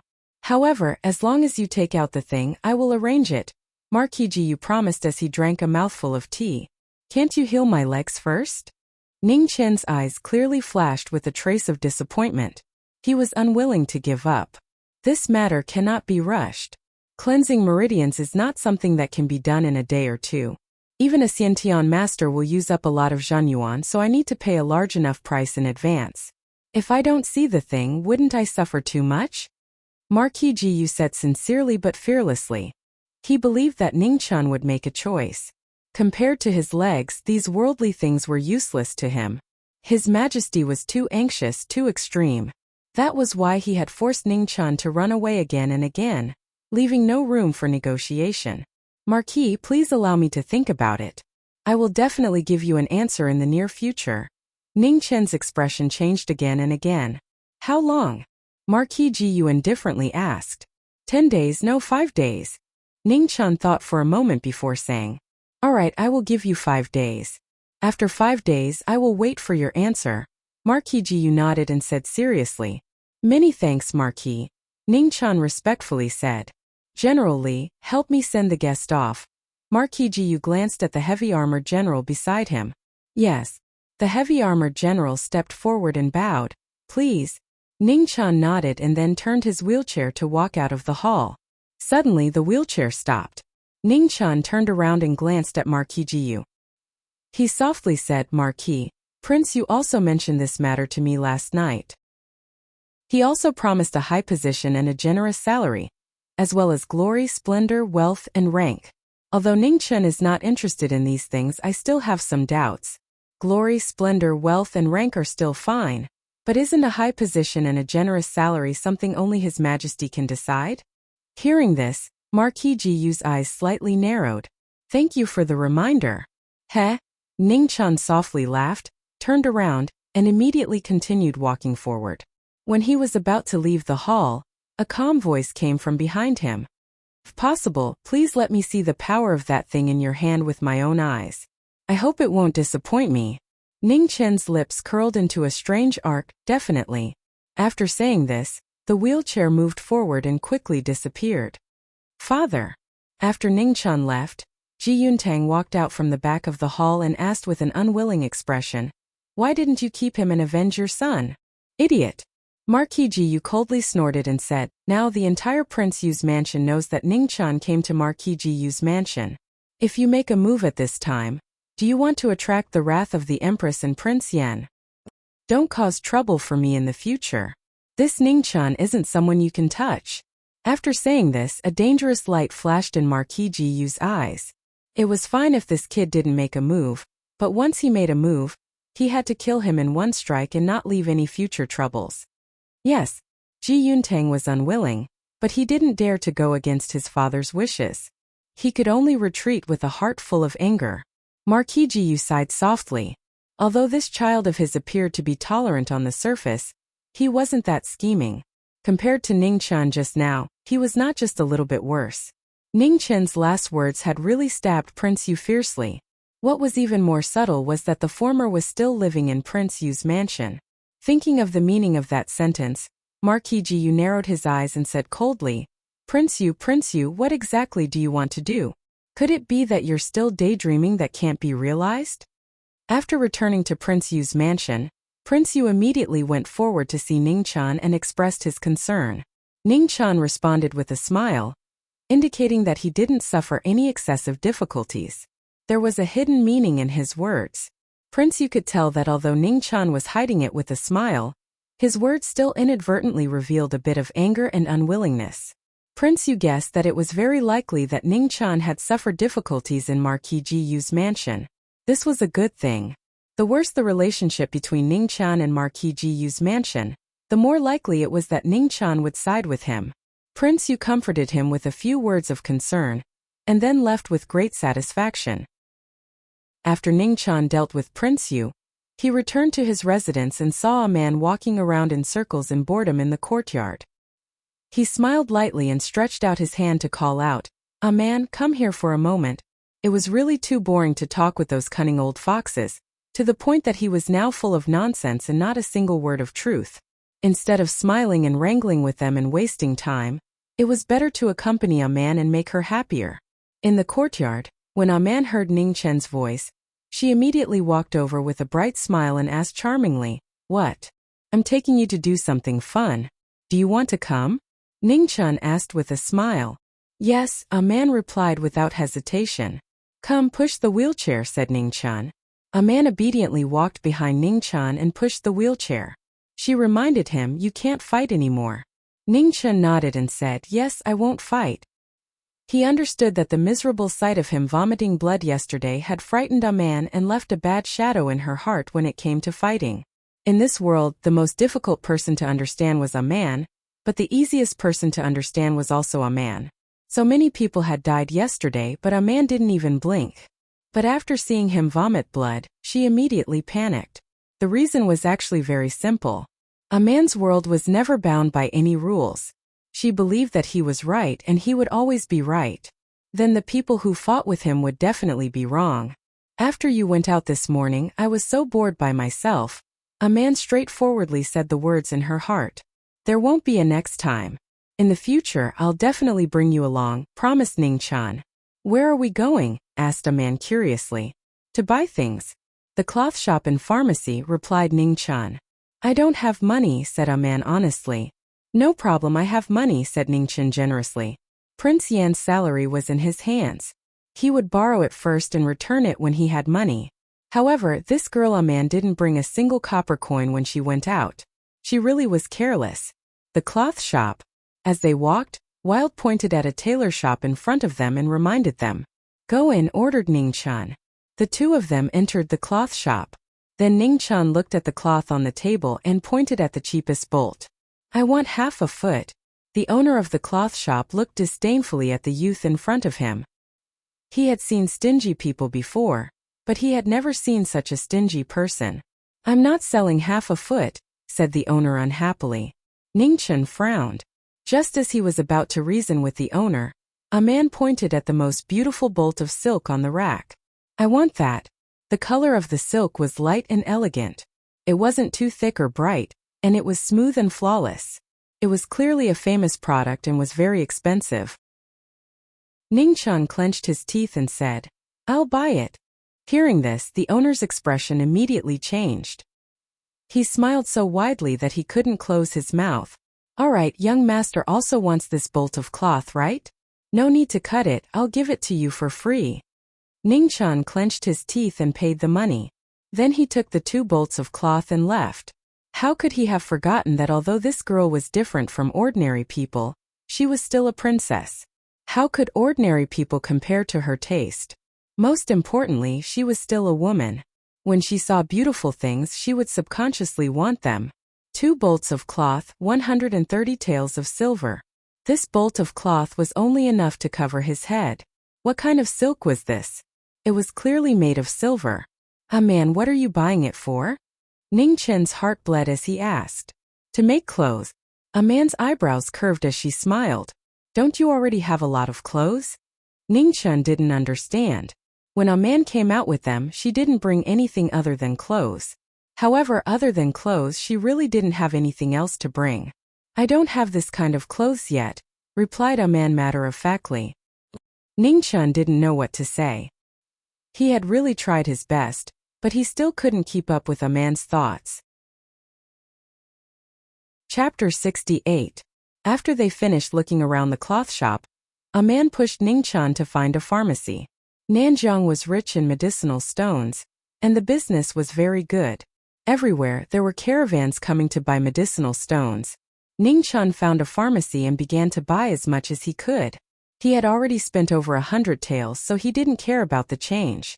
Not long after, a large sack was filled to the brim. There were at least 20 to 30 different types of medicinal stones. After the 2 of them finished buying, they immediately returned to the prince's residence. They closed the door and began to work. There were too many types of medicinal stones, and most of them were useless. Ningchen only bought them to confuse the people who were secretly following him. Prince Yu and Marquis Yu clearly wanted to know the secret recipe for the explosives, so he had to be very careful. What is this? A man looked at the strange thing that Ningchen had cut out of cotton and asked in confusion. A mask, Ningchen replied. Last time in the palace, he and General Ling almost choked to death when he used these medicinal stones. This time he had to make sure to protect himself. After sewing the layers of masks, Ningchen was about to put them on when he suddenly stopped. He looked at a man and smiled mischievously. A man, lower your head. Why? A man didn't notice Ningchen's strange smile. She obediently moved her delicate little face closer and asked curiously. You'll know in a moment. Ningchen carefully put the mask in his hand on a man's face and moved back in his wheelchair to take a closer look. It really was unbearable to look at. Ningchen glanced at his hand. This hand was really like a foot. It couldn't do anything. A man looked at Ningchen's strange expression and walked in front of the mirror. After looking, her mouth couldn't help but twitch. So ugly. Ningchen was ashamed. This girl was too straightforward. She didn't even consider his feelings. It'll be very choking later. Ningchen explained without much confidence. So it's best to wear this. Do you want to wear it? No. A man shook her head and refused without hesitation. Ningchen silently took the mask off a man's face and put it on himself. If she didn't want to wear it, then so be it. If she didn't want to look, she could make it herself. In the next moment, what made Ningchen want to bang his head against the wall was that a man really ran to the side and made one herself. She finished it in just a few moments, and her appearance was many times better than his. Comparisons were odious. Ningchen's self-esteem was hurt. He could only comfort himself in his heart. Just because it looked good, it didn't mean it was useful. The most important thing was to be able to withstand the flying ashes of the medicine. Saltpeter was the most choking material among the raw materials, so Ningchen had to do it himself. Grinding charcoal was safe, non-toxic, and didn't require much skill, so a man was naturally the one to do it. Cough, cough. Grind it up a little, Ningchen said worriedly as he coughed. Oh, a man threw a piece of charcoal into the grinder. Cough, cough. Aren't you choking? Ningchen asked again. It's all right. A man added another piece of charcoal and said casually, Why am I choking? Ningchen twisted his head and said, I don't know, a man said honestly. Ningchen was speechless. Why wasn't this girl enlightened? Couldn't she hear the hidden meaning in his words? How about you give me your mask and you make another one? With no other choice, Ningchen could only embarrassedly say it out loud. Okay. A man nodded. She got up and took off her mask to help Ningchen change it. Then she ran to the side and made another one. What a good girl. Ningchen silently sighed. He immediately suppressed the melancholy in his heart and began to work. In truth, the current situation was quite good. It was good for both of them. After grinding the medicine, the next step was the most important part. Ningchen held the scale in his hand and weighed the saltpeter powder, charcoal powder, and sulfur powder one by one. Then he mixed them according to the ratio. What is this? A man stood to the side and asked curiously. Explosives, Ningchen replied. What is it used for? A man continued to ask curiously. Do you know what an explosion is? Ningchen asked uncertainly. Was there such a thing in this era? I know, a man replied. Then it's easy to explain. Ningchen let out a sigh of relief. He gestured with his hands as he explained. If this thing is ignited, it can cause a very, very, very large explosion. Oh, a man nodded as if she understood. Then she asked again, Why are you making this thing? Someone is making me unhappy. Tomorrow I will go and blow up his door. Ningchen angrily said. Don't fight. A man frowned and said. Don't fight. Ningchen seriously said. I will also go. A man softly said. Okay, let's go together tomorrow. Ningchen agreed. He had originally planned to bring a man along. The next day, early in the morning, Ningchen brushed his teeth and washed his face. He was full of energy. Then he hugged his self-made revenge bomb and walked out the door. A man was already waiting at the door. When she saw Ningchen come out, she went forward to help push his wheelchair. The two of them walked together towards Marquis Gu's mansion. The shops on the street had already opened and the day's work had begun. Very quickly, the two of them arrived at Wu Ho's mansion and stopped. The guards in front of Marquis Gu had seen Ningchen yesterday and knew that he was Wu Ho's guest. Thus, their attitude was very polite. You two make way, Ningchen said to the two guards at the door. The two guards frowned when they heard this, but they still took a few steps back. Make way again. Ningchen felt that it was still not enough and requested again. The two guards retreated a few more steps. They looked at each other and saw the confusion in each other's eyes. What was he trying to do? Ningchen handed the bomb in his hand to a man. Then he took out a lighter and instructed a man, put this thing at the door and light up the wire. After that you don't need to care about anything else. Quickly run. A man nodded. Although she did not understand, she would do as she was told. Ningchen took one last look at Wu Ho's mansion and sneered in his heart. You want to see its power? You don't want to be disappointed? You can experience it for yourself. A man followed Ningchen's instructions and placed the bomb in front of the mansion. She bent down and lit up the wire. Then she threw the lighter and immediately ran towards Ningchen. Chi-chi, the fuse sizzled like the countdown of a clock. Just as Wild ran to Ningchen's side, she heard an earth-shattering sound. An enormous cloud of fire erupted. In an instant, the heavens shook and the earth shook as rocks fell like rain. The mansion's main door disappeared and turned into fragments that filled the sky. Even the surrounding stone walls fell down. A man was shocked. The two guards were even more dumbfounded. Looking at the falling debris, they did not know whether it was the main door or the walls. Their brains were unable to react for a while. Beside Ningchen, a man was the first to come back to her senses. In the next moment she smiled happily. Seeing this smile, Ningqian felt a chill run down his spine. This girl was actually able to smile. Seeing this kind of scene for the first time, shouldn't she be scared witless? He really did not understand a man's world. Is there more? A man asked with some excitement. Ningqian's eyelids jumped and he quickly shook his head. No more. I only made this one yesterday. Luckily, he only made one.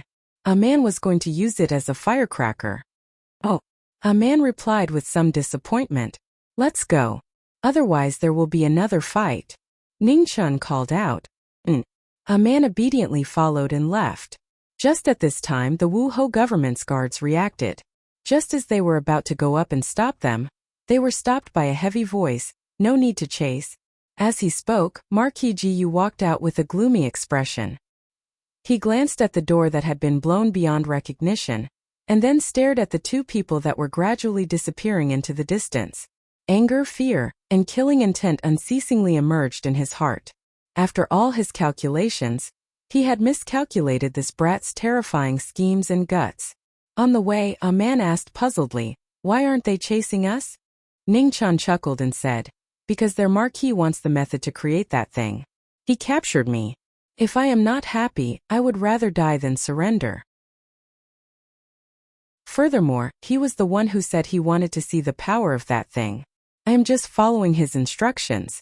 A man nodded thoughtfully and honestly said, "You are so treacherous." Ningqian wanted to choke to death. When they returned to Prince Yu's residence, Prince Yu was already waiting for them. It was obvious that the news from the spies had spread faster than them, and had already informed Prince Yu. Prince Yu was shocked and happy at the same time. He was shocked because the power of that thing was as terrifying as the rumors said. He was happy because Ningqian must have completely fallen out with Marquis Gu's residence this time. Going to blow up someone else's residence, this was a blatant slap to their face. Prince Yu saw the two of them returning and immediately went up to them. Just as he was about to speak, he was stopped by Ningqian. Ningqian knew that he had to start acting and arguing with Prince Yu again. He was afraid that a man would be bored, so he turned and said, "A man, you go back first. I have something to say to Prince Yu." Okay. A man nodded obediently and then left by herself. After a man left, Ningqian apologized to Prince Yu. "Prince, I am sorry. There are some things that I do not want a man to know." This prince can understand, but you are too impulsive this time. Prince Yu's tone was filled with reproach. Ningqian revealed an unconvinced expression and coldly snorted. "They are the ones who have gone too far." Sigh. Prince Yu sighed and patiently advised. "Even so, no matter what, Marquis Gu is a martial marquis personally conferred by Emperor Xia. If you slap his face like this, he will definitely not let this matter rest." He dares. Ningqian had endured for a long time, and finally revealed an arrogant expression as he said angrily. A sneer flashed across Prince Yu's eyes. In the end, he was still a young man, and his patience was still lacking. "Ningqian, don't be impulsive. Think about it, no matter how much the Empress favors you, it's impossible for her to protect you every time.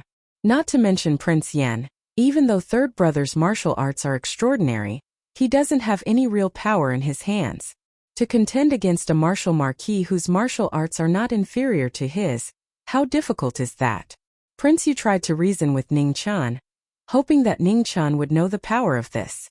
Sure enough, after hearing Prince Yu's analysis, Ningqian's expression gradually became unsightly. Moreover, it became more and more unsightly and paler, as if he understood how much trouble he had caused today.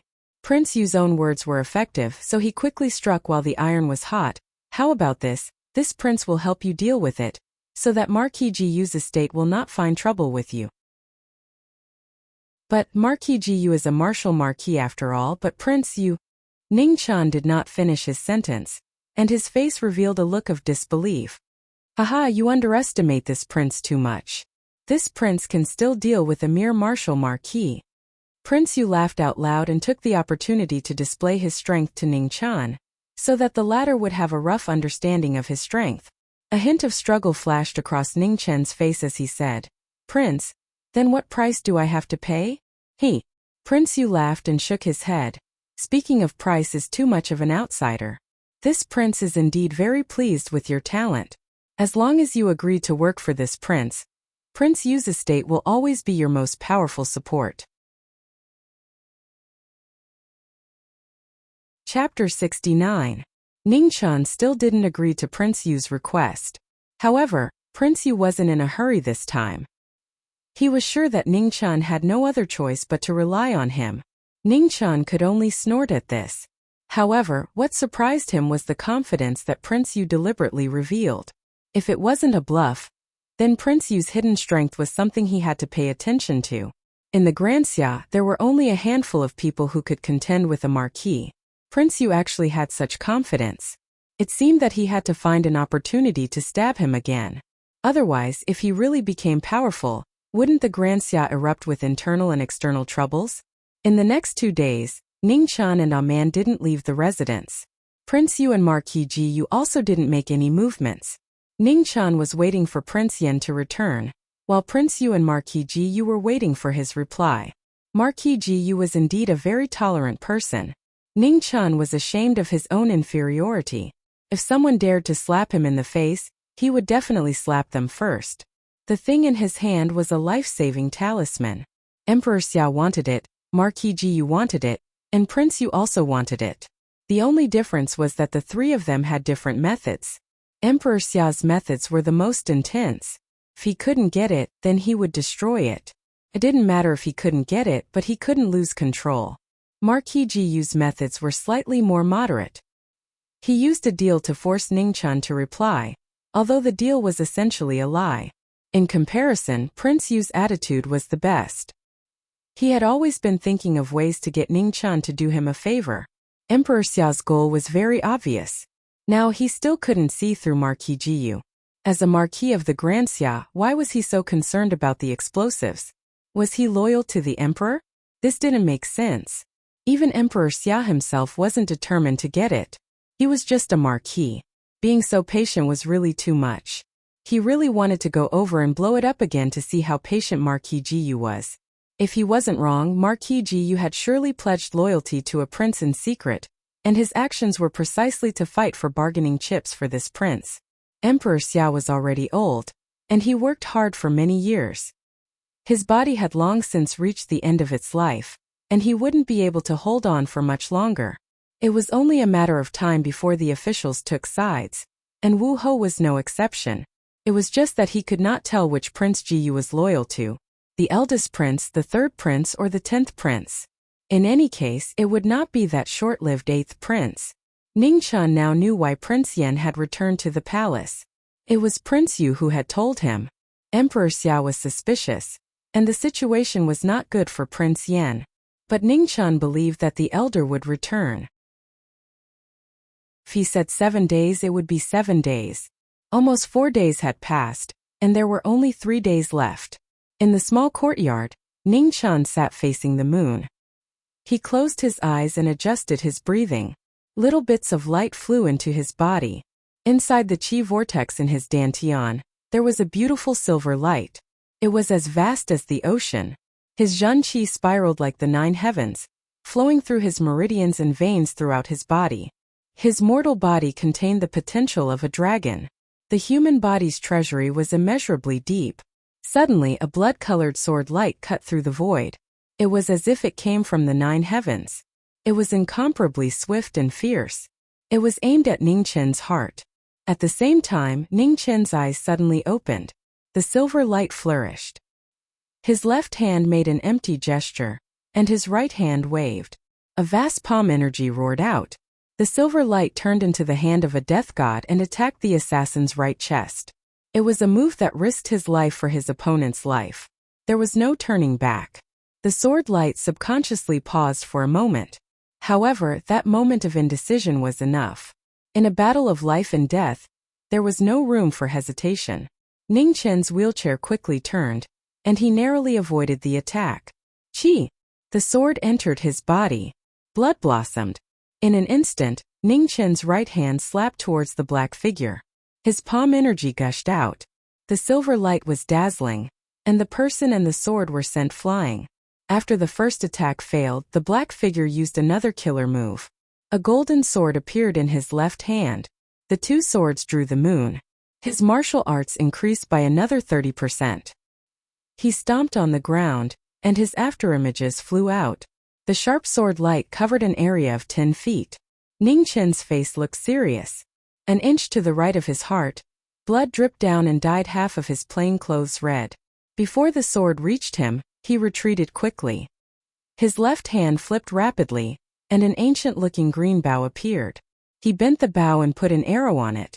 The silver arrow broke through the void. It was as if it was breaking through dry weeds. The void shook, and there were signs of instability. The sudden arrow was only the beginning. Ning Chen waved his right hand again, and an even more frightening silver arrow appeared. He bent the bow and put the arrow on it. It was so decisive that it made people's hair stand on end. With a whoosh, the arrow was shot out.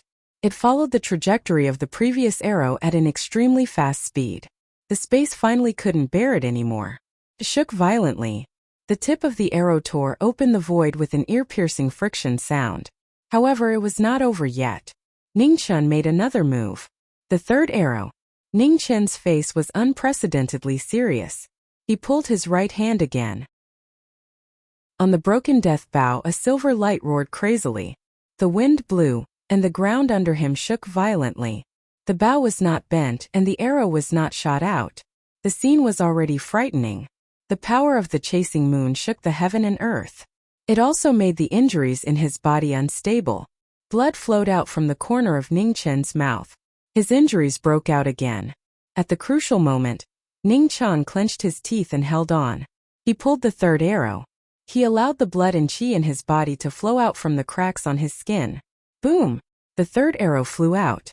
It carried an aura that could destroy everything. It swallowed the space in the blink of an eye, and cut open a pitch-black trajectory. Facing the three powerful arrows, the black figure did not panic. He put the two swords together, and in an instant a blood moon appeared above the swords. The swords reached the sky, and the blood moon shone brightly. The scarlet blood light dyed the night sky.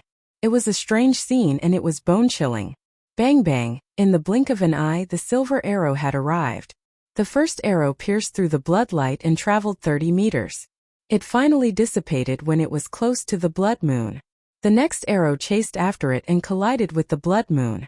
With a bang, the earth shook, and dust filled the sky.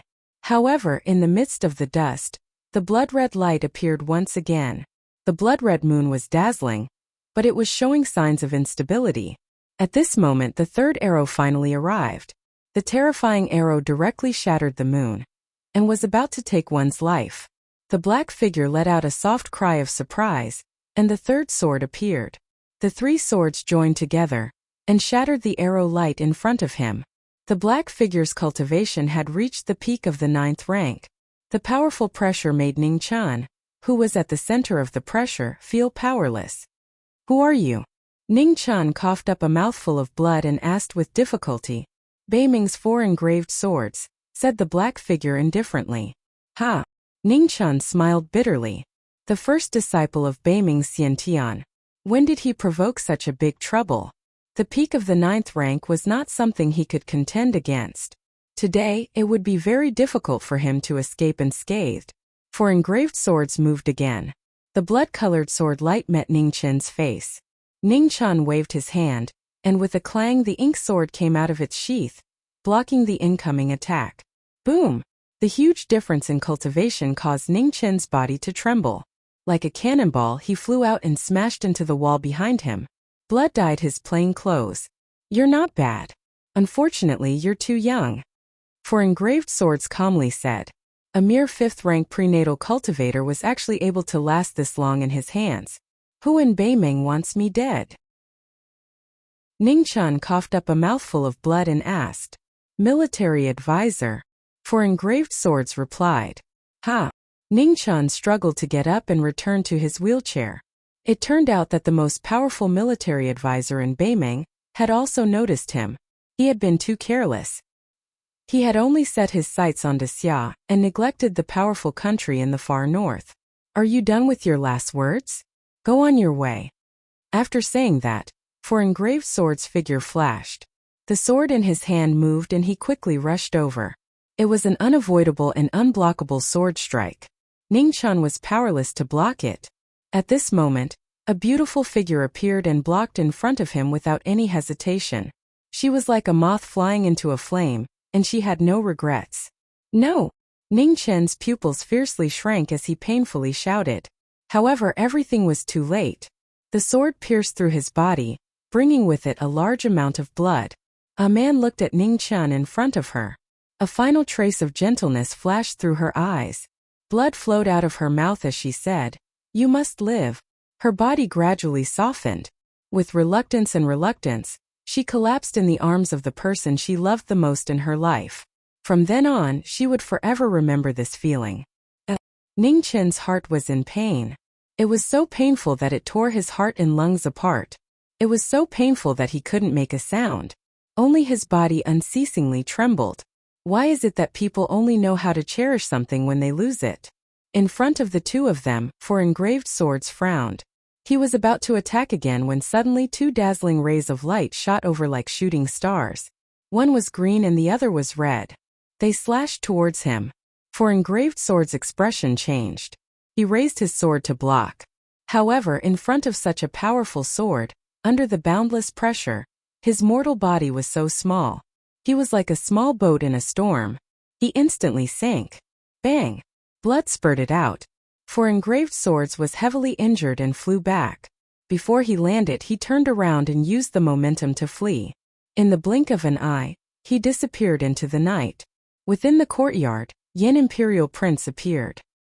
He glanced at four engraved swords who had disappeared but didn't chase after him. Cough cough. Suddenly intense coughing rang out. Ningchen was holding a man in his wheelchair. A large amount of blood poured out of his mouth. His injuries had erupted, triggering the old injuries from a few days ago. New injuries and old injuries had completely spread. Yin Imperial Prince's expression changed when he saw that. He instantly arrived next to Ningchen and placed his hand on his back. A tide of energy poured into him, forcibly suppressing the terrifying injuries that had erupted. "Senior, save a man."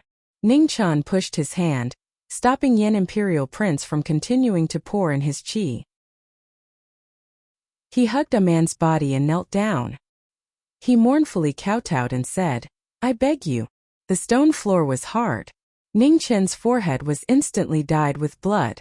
Yin Imperial Prince couldn't bear it, but he could only helplessly shake his head. He sighed and said, "Your heart has been destroyed.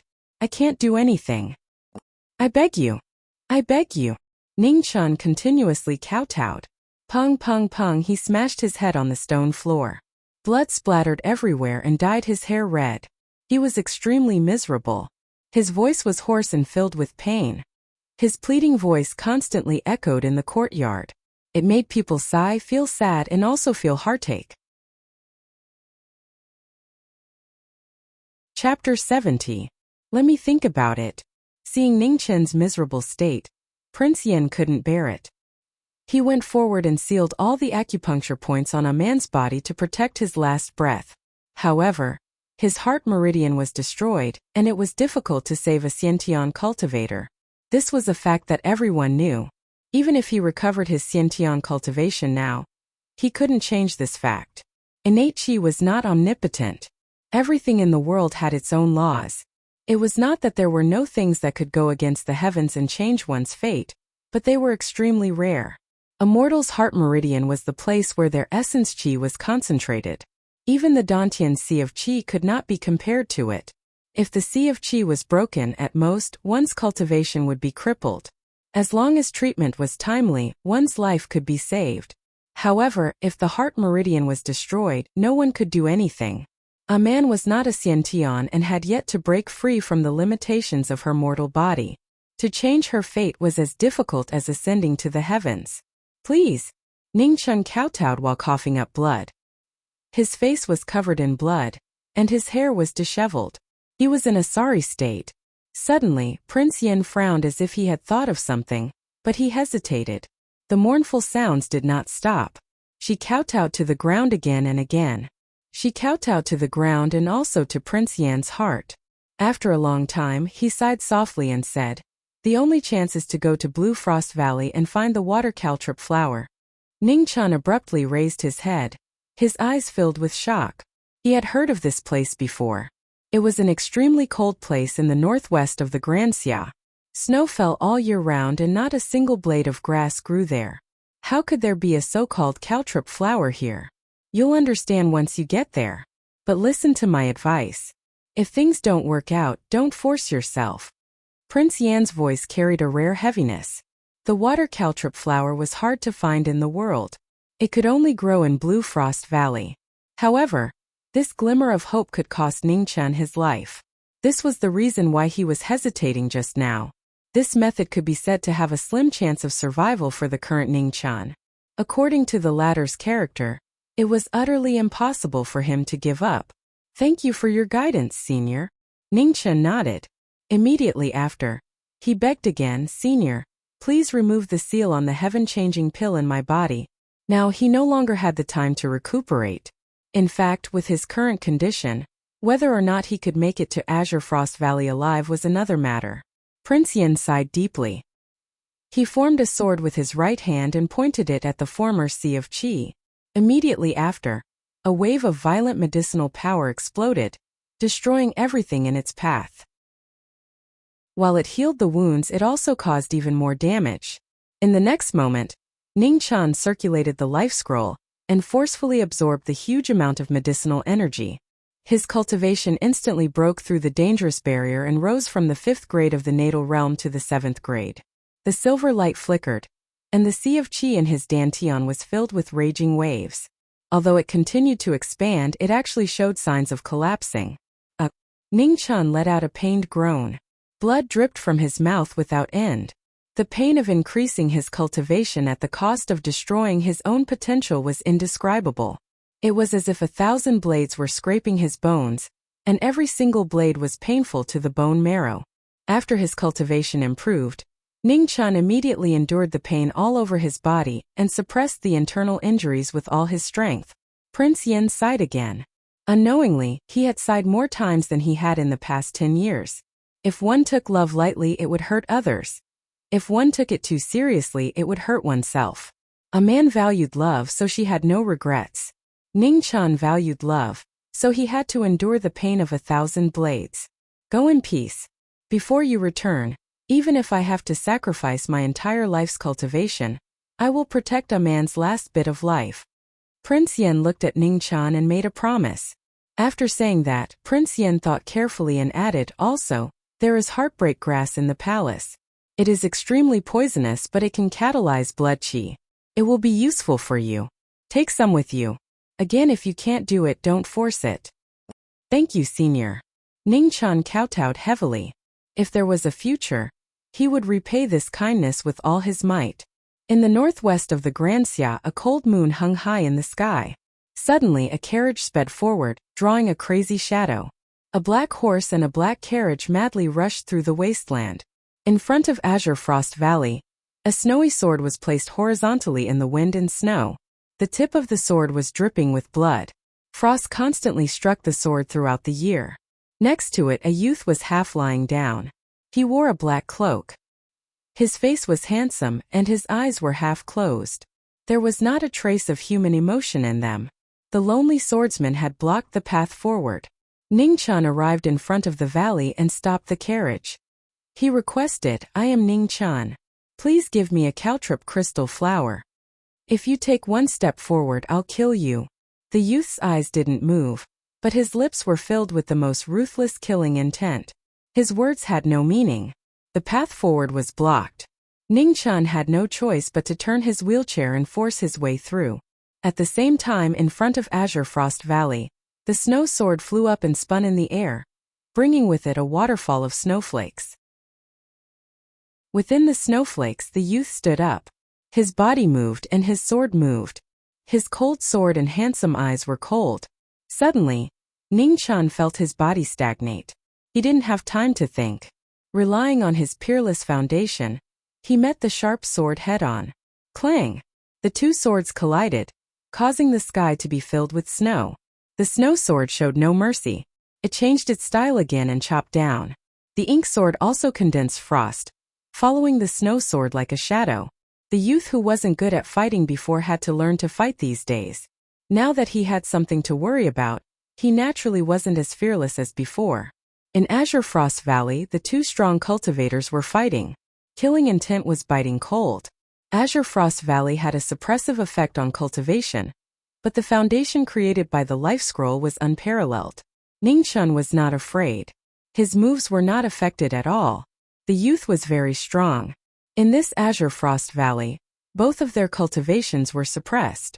The battle of moves and foundation became the key. However, even so, Ningchen didn't dare to be careless. His opponent's strength was beyond his imagination. His sword moves were modeled, but they didn't seem to be evil. The changing sword moves were hard to predict. His moves were blocked. Ningchen gave up on his weakness and used his peerless foundation to protect himself. His unchanging moves met the ever-changing sword move head-on. When the wheelchair took a step forward, the carriage followed. Ningchen's moves were simple, only to move forward. Your moves are not different. They originate from your peerless foundation and are infused with your own comprehension. There is a kind of dedication to protect, causing me to have the desire to destroy everything. After saying that, Mu Qianshang's figure moved again. The snow sword was as fast as lightning, cutting through Ningchen's defense. The sword pierced straight through his body. Ningchen didn't dodge. Blood spurted out from the right side of his chest. He let out a long groan. Cold chi surged around his body. Silver light swept through the wind and snow. The body around the snow sword was quickly frozen. Mu Qianshang frowned. A silver light flashed in his devilish eyes. He didn't loosen his grip on the snow sword. His other hand moved and struck towards Ningchen's chest. Ningchen endured the pain in his chest and moved his body. He also met the attack with a palm. Boom! A shocking explosion sounded. Between the two, the wind and snow violently swirled. Under Mu Qianshang and Ningchen, the ground cracked and sank 3 inches deep. Blood dripped down. The two were injured at the same time. In a battle of foundation, no one had the upper hand.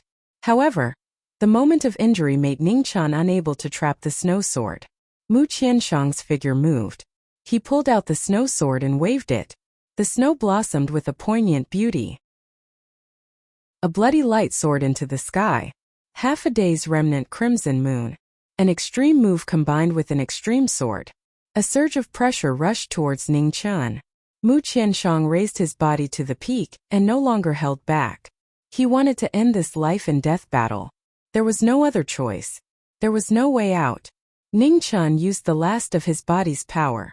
In an instant, the sky was filled with snow. Frost surged. In the dazzling world of wind and snow, the ink sword turned into 1,000 and then condensed back into one. A flying feather, heaven and earth, one sword. Extreme move. Ningchen used his strongest move with his heavily injured body.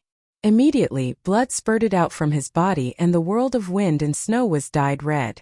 The snow sword slashed through the air. It was breathtaking for a moment, but it suddenly stopped. Mu Qianshang frowned and kept the snow sword behind his back. You are injured. There is no point in this battle. Please return. When the swordsman kept his sword, it meant that the battle was over. Mu Qianshang turned around and walked back into the valley. Ningchen endured the injuries in his body and begged in a low voice, I am willing to pay any price.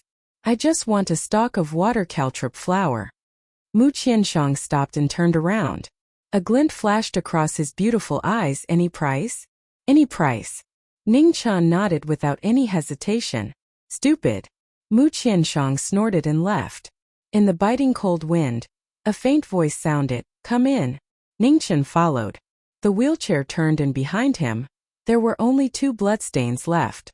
On the Thousandjiang White Ice Lake, Mu Qianshang stopped and looked at the white lake. His eyes were emotionless and deep. This is the Thousand Snow Lake. The water caltrip flower grows here. You only need to plant your own blood and wait for a moment. However, in the past 1,000 years, only 3 people have succeeded. Whether or not the flower will bear fruit will depend on your luck. After saying that, Mu Qianshang turned to look at Ningchen and said coldly, let me witness your so-called price. Many thanks. Ningchen was startled and thanked him. Soon after, he gently cut his finger and a half-inch long cut appeared on his right index finger. Blood dripped down and fell into the snow. He then covered the blood with snow and waited quietly for a while. However, he did not see the slightest movement. Ningqian was not discouraged. He turned his wheelchair and changed to another place. He continued to plant his own blood and covered it with snow. Then he waited quietly. Not far away, Mu Qianshang calmly watched all of this. There was not the slightest fluctuation in his eyes. Half a day later, Ningqian ate the broken heart grass and circulated his cultivation to suppress the injuries that were about to erupt again. The Thousand Snow Lake was still peaceful and there was not the slightest change. Ningqian's right index finger had scabbed over, so he changed to another finger.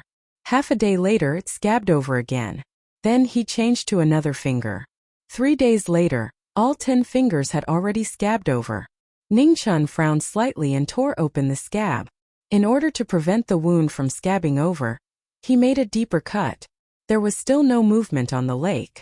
The blood he planted had not yet borne the water caltrop flower. Ningqian had the life scroll and his recovery speed was much faster than ordinary people, so it did not seem to have much effect. Another 4 days later, all 10 fingers had scabbed over again. Moreover, the bleeding from the wound did not seem to be as smooth. Ningqian ate the broken heart grass again and tore open the scab, still silently planting hope. The 10 fingers were connected to the heart, but now it did not seem to hurt. Mu Qianshang walked over and looked at Ningqian, indifferently asking, "Do you have any last wishes?" Ningqian looked at his right index finger that was no longer bleeding and frowned. He tore open the scab again and said in a hoarse voice, "If the water caltrop flower blooms, help me send it to the southern borders Prince Yu's residence." Chapter 71. Half a month later, Ningqian's hair began to turn white. Not much, but under his black hair, there were strands of snow that could only be seen when the cold wind blew. Blood could no longer flow from his fingers. Tearing off the scabs was the same. Ningqian cut his right wrist and finally blood began to flow again. Ningqian's blood was left all over the lake, but the legendary water caltrop flower still did not appear. On the 20th day, Ningqian's vitality began to fade. His hair was no longer white, but there was still not much white hair. The difference was that no matter if it was black or white, they were all dyed with a touch of lifeless gray. Cough cough. On Thousand Snow Lake, Ningqian was constantly coughing. His internal organs were in intense pain, but recently he could no longer vomit blood. His cracked skin continued to crack in the cold wind. What seeped out was not blood, but even more cracked bones and flesh. His life that was completely supported by the heaven-reversing pill was gradually reaching its end. The heartbreak grass was becoming less and less effective. At first it could last for 2 days, but now it could only last for less than a day. Your vitality has already begun to fade. The possibility of growing a water caltrop flower is already very small. You cannot save him or her, and in the end you will destroy yourself. Mu Qianshang came again. Looking at the reddish lake, he calmly said. Ningqian smiled tiredly but did not say anything. As long as a man lived, nothing else mattered. A month later, Ningqian's blood seemed to have run out. His 10 fingers and wrists did not have a single drop of blood left. His fingers, wrists, and blood scabs were once again peeled off. However, after peeling off the scabs, what was left was only white flesh and bone. In fact, Ningqian should have died long ago. But with the existence of the heaven-reversing pill, he could not die. If it was not for the fact that he could not die, Ningqian might really not want to live anymore. The cold wind was biting cold. At the entrance of Blue Frost Valley, the lonely swordsman was still lying down. His black and white cloak fluttered in the wind. To the side, the snow sword was placed horizontally on the sword platform. No matter how the wind and frost blew, the tip of the sword would occasionally drip vermilion onto the ground, dyeing the white snow red. "Are you going to give up?" Mu Qianshang's half-closed eyes opened. His silver eyes flashed as he softly said, "Without blood to plant, how could there be any hope?" Suddenly Mu Qianshang's body trembled. His bewitching handsome face changed for the first time. Madman looked back coldly, his face full of shock. On the Thousand Snow Lake, Ningqian's body was surrounded by a silver light. Boundless vitality slowly overflowed from his chest. His black and white hair swayed in the cold wind. In the dazzling light, a drop of abnormally red blood flew out and fell into the snow. Ning Chen's face instantly turned pale, without a trace of blood. This was the essence blood of the heart. Using one drop meant one drop less. The reason why Ning Chen could hold on until today was all because of his unparalleled foundation. At this moment, forcing out the essence blood of the heart would undoubtedly destroy his own foundation. With a long snort, Ning Chen's vitality dissipated at a speed visible to the naked eye. His long hair fluttered in the wind, and everything turned gray. In the next moment, the cultivation of the 7th grade natal stage dropped rapidly, once again returning to the 5th grade natal stage, and it was still dropping. There was not much heartbreak grass left. This time, Ning Chen fainted before he could consume it. Mu Qianshang was silent. Looking at Zhu Yan, who was dripping from the snow sword, he did not move. The snow sword that was lying horizontally in the valley was still lying there quietly. It was like a natural moat, blocking the boundary between life and death. Outside the valley, the human world was cold and warm. Inside the valley, the world was cold and cold. No one knew whether Ning Chen was dead or alive. Living was luck, dead was fate. In Prince Yu's residence in the southern border, Prince Yan was extending a man's life day after day. He also waited day after day. After a month, he still hadn't seen a man's figure return. His calm eyes finally flashed with a touch of sadness. It had been more than a month, but he still failed in the end. Prince Yan sent out a letter that he had written long ago. He knew that in this world, Ning Chen only had one elder Zhang Sun. Therefore this time it was time for Zhang Sun to go and see him for the last time. At the same time that the letter was sent out, in the north of Wuxia, the war between the northern Meng imperial court and Wuxia that had dragged on for 4 months finally began. After 7 years of recuperation, the northern Meng imperial court's strength had reached a peak. This was Fan Lingyue's 7 years of power. The northern Meng imperial court had won the first battle. Wuxia had deployed their army. More than half of the 100,000 soldiers in the northern plains had died, and they retreated back to Yangue City in a sorry state. The name of the military advisor spread across the world once again. Marquis Beiwu guarded Yangue City, while Marquis Qinghe guarded Xingqiao Pass. They blocked the 2 routes that the northern Meng Iron Cavalry had to take to go south. The Yangue City garrison, together with the 40,000 soldiers that had retreated, had a total of 170,000 soldiers. They faced the northern Meng army head-on. The 100,000 soldiers that Marquis Qinghe brought from Qinghe City were stationed at Xingqiao Pass. They were also on guard, preventing the northern Meng army from going around. A swordsman comprehended the sword. The snow sword flew up and landed in the swordsman's hand. The world of wind and snow changed instantly. An ink painting of mountains and rivers spread out. A waterfall fell from the sky. The tip of the sword pierced the sky. The black mountains and the white water were all in the concept of the sword. The amazing swordsman wrote a legend. Under the waterfall, the swordsman danced. With a slash of his sword, a snow-colored brilliance cut through the waterfall. The rushing water instantly stopped. After a while, the swordsman kept his sword. A cold silver light flashed in his eyes. The ink painting of mountains and rivers quickly dissipated. Green Frost Valley returned to normal. Green Frost Valley, at the center of Thousand Snow Lake. A figure sat on a wheelchair, motionless. Beside him, a beautiful ice flower bloomed in the wind. The dark red flower was as bright as fresh blood. In the wind and snow, it was so beautiful that it shook one's soul. Mu Qianshang slowly walked over. Looking at the caltrip crystal flower on the lake, his expression did not change. With a wave of his hand, the caltrip crystal flower turned into a stream of light and flew into his hand. Outside the valley, the sound of horse hooves could be heard. Mu Qianshang frowned. His figure flashed and disappeared from the center of the lake. From the carved railings of the carriage, a graceful and noble figure walked out. Beside him, a young woman accompanied him.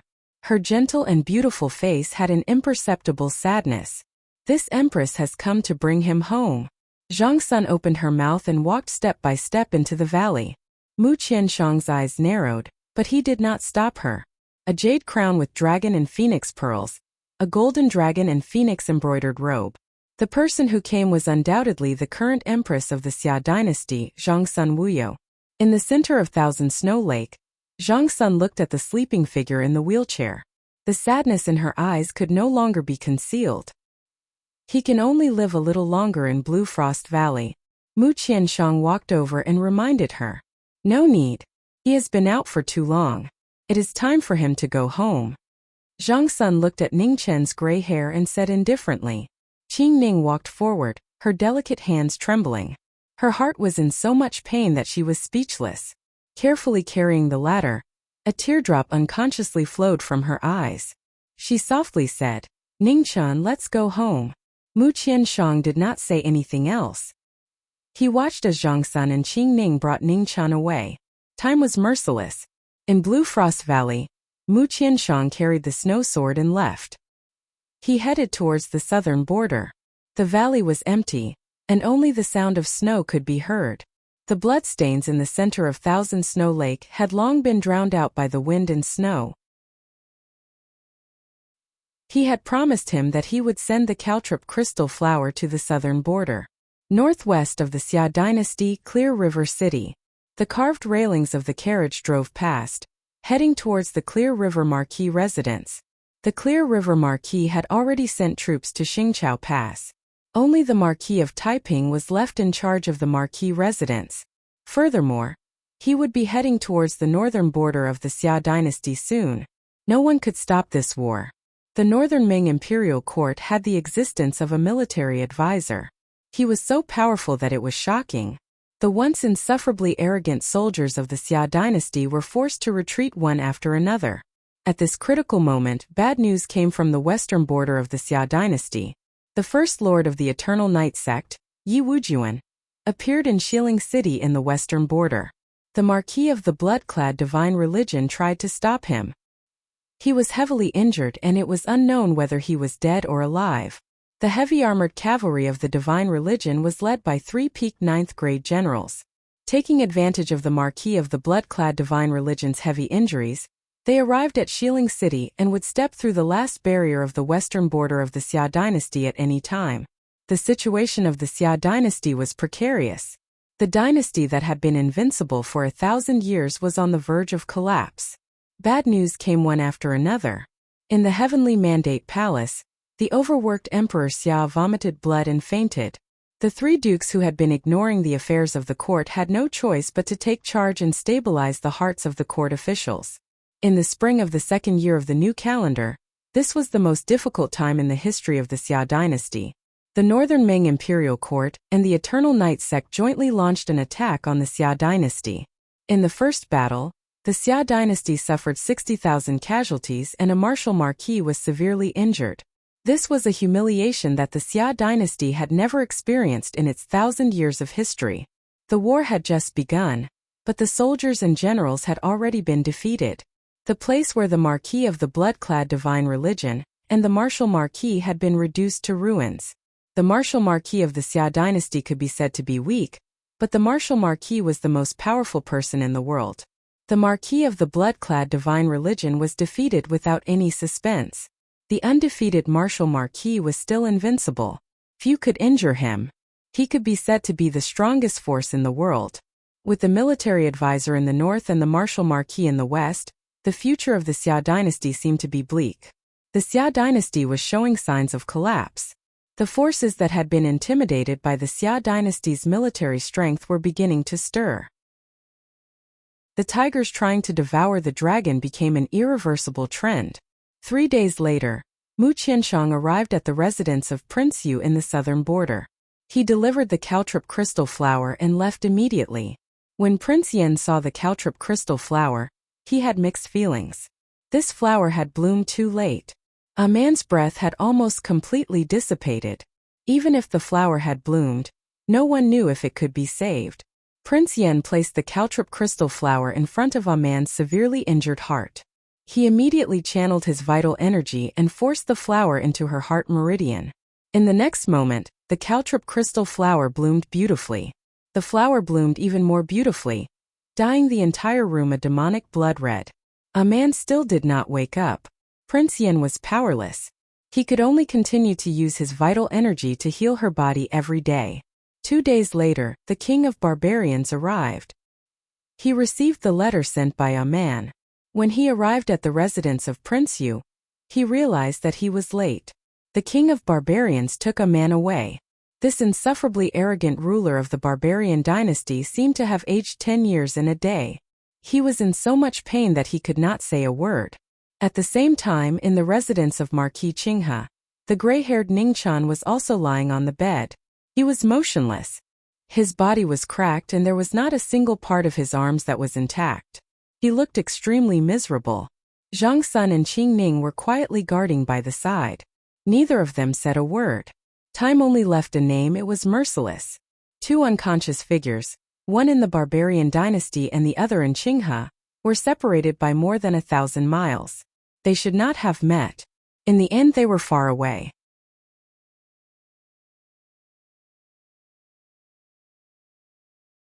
In Clear River City, the Marquis of Peace had also been ordered to head north 3 days ago with the remaining 150,000 soldiers of Clear River City. Now there were less than 10,000 guards left in Clear River City. The situation in the north of the Great Xia was too critical.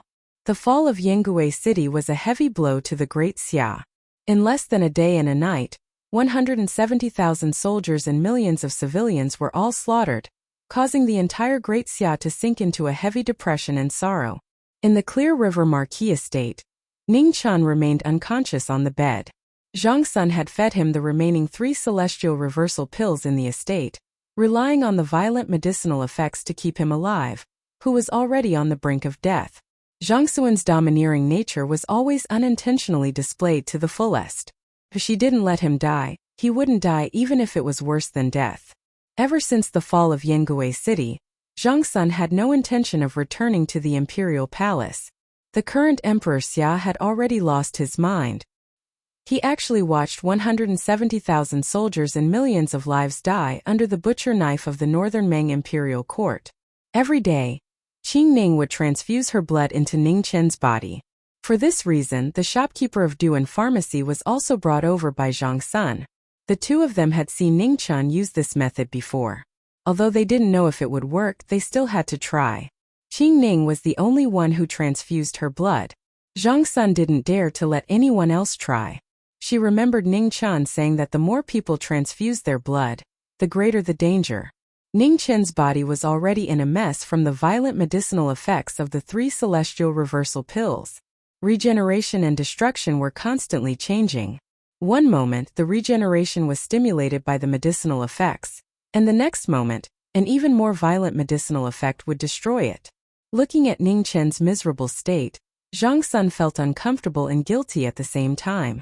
When the Great Xia Emperor summoned Prince Yan back to the palace, she already felt that something was wrong.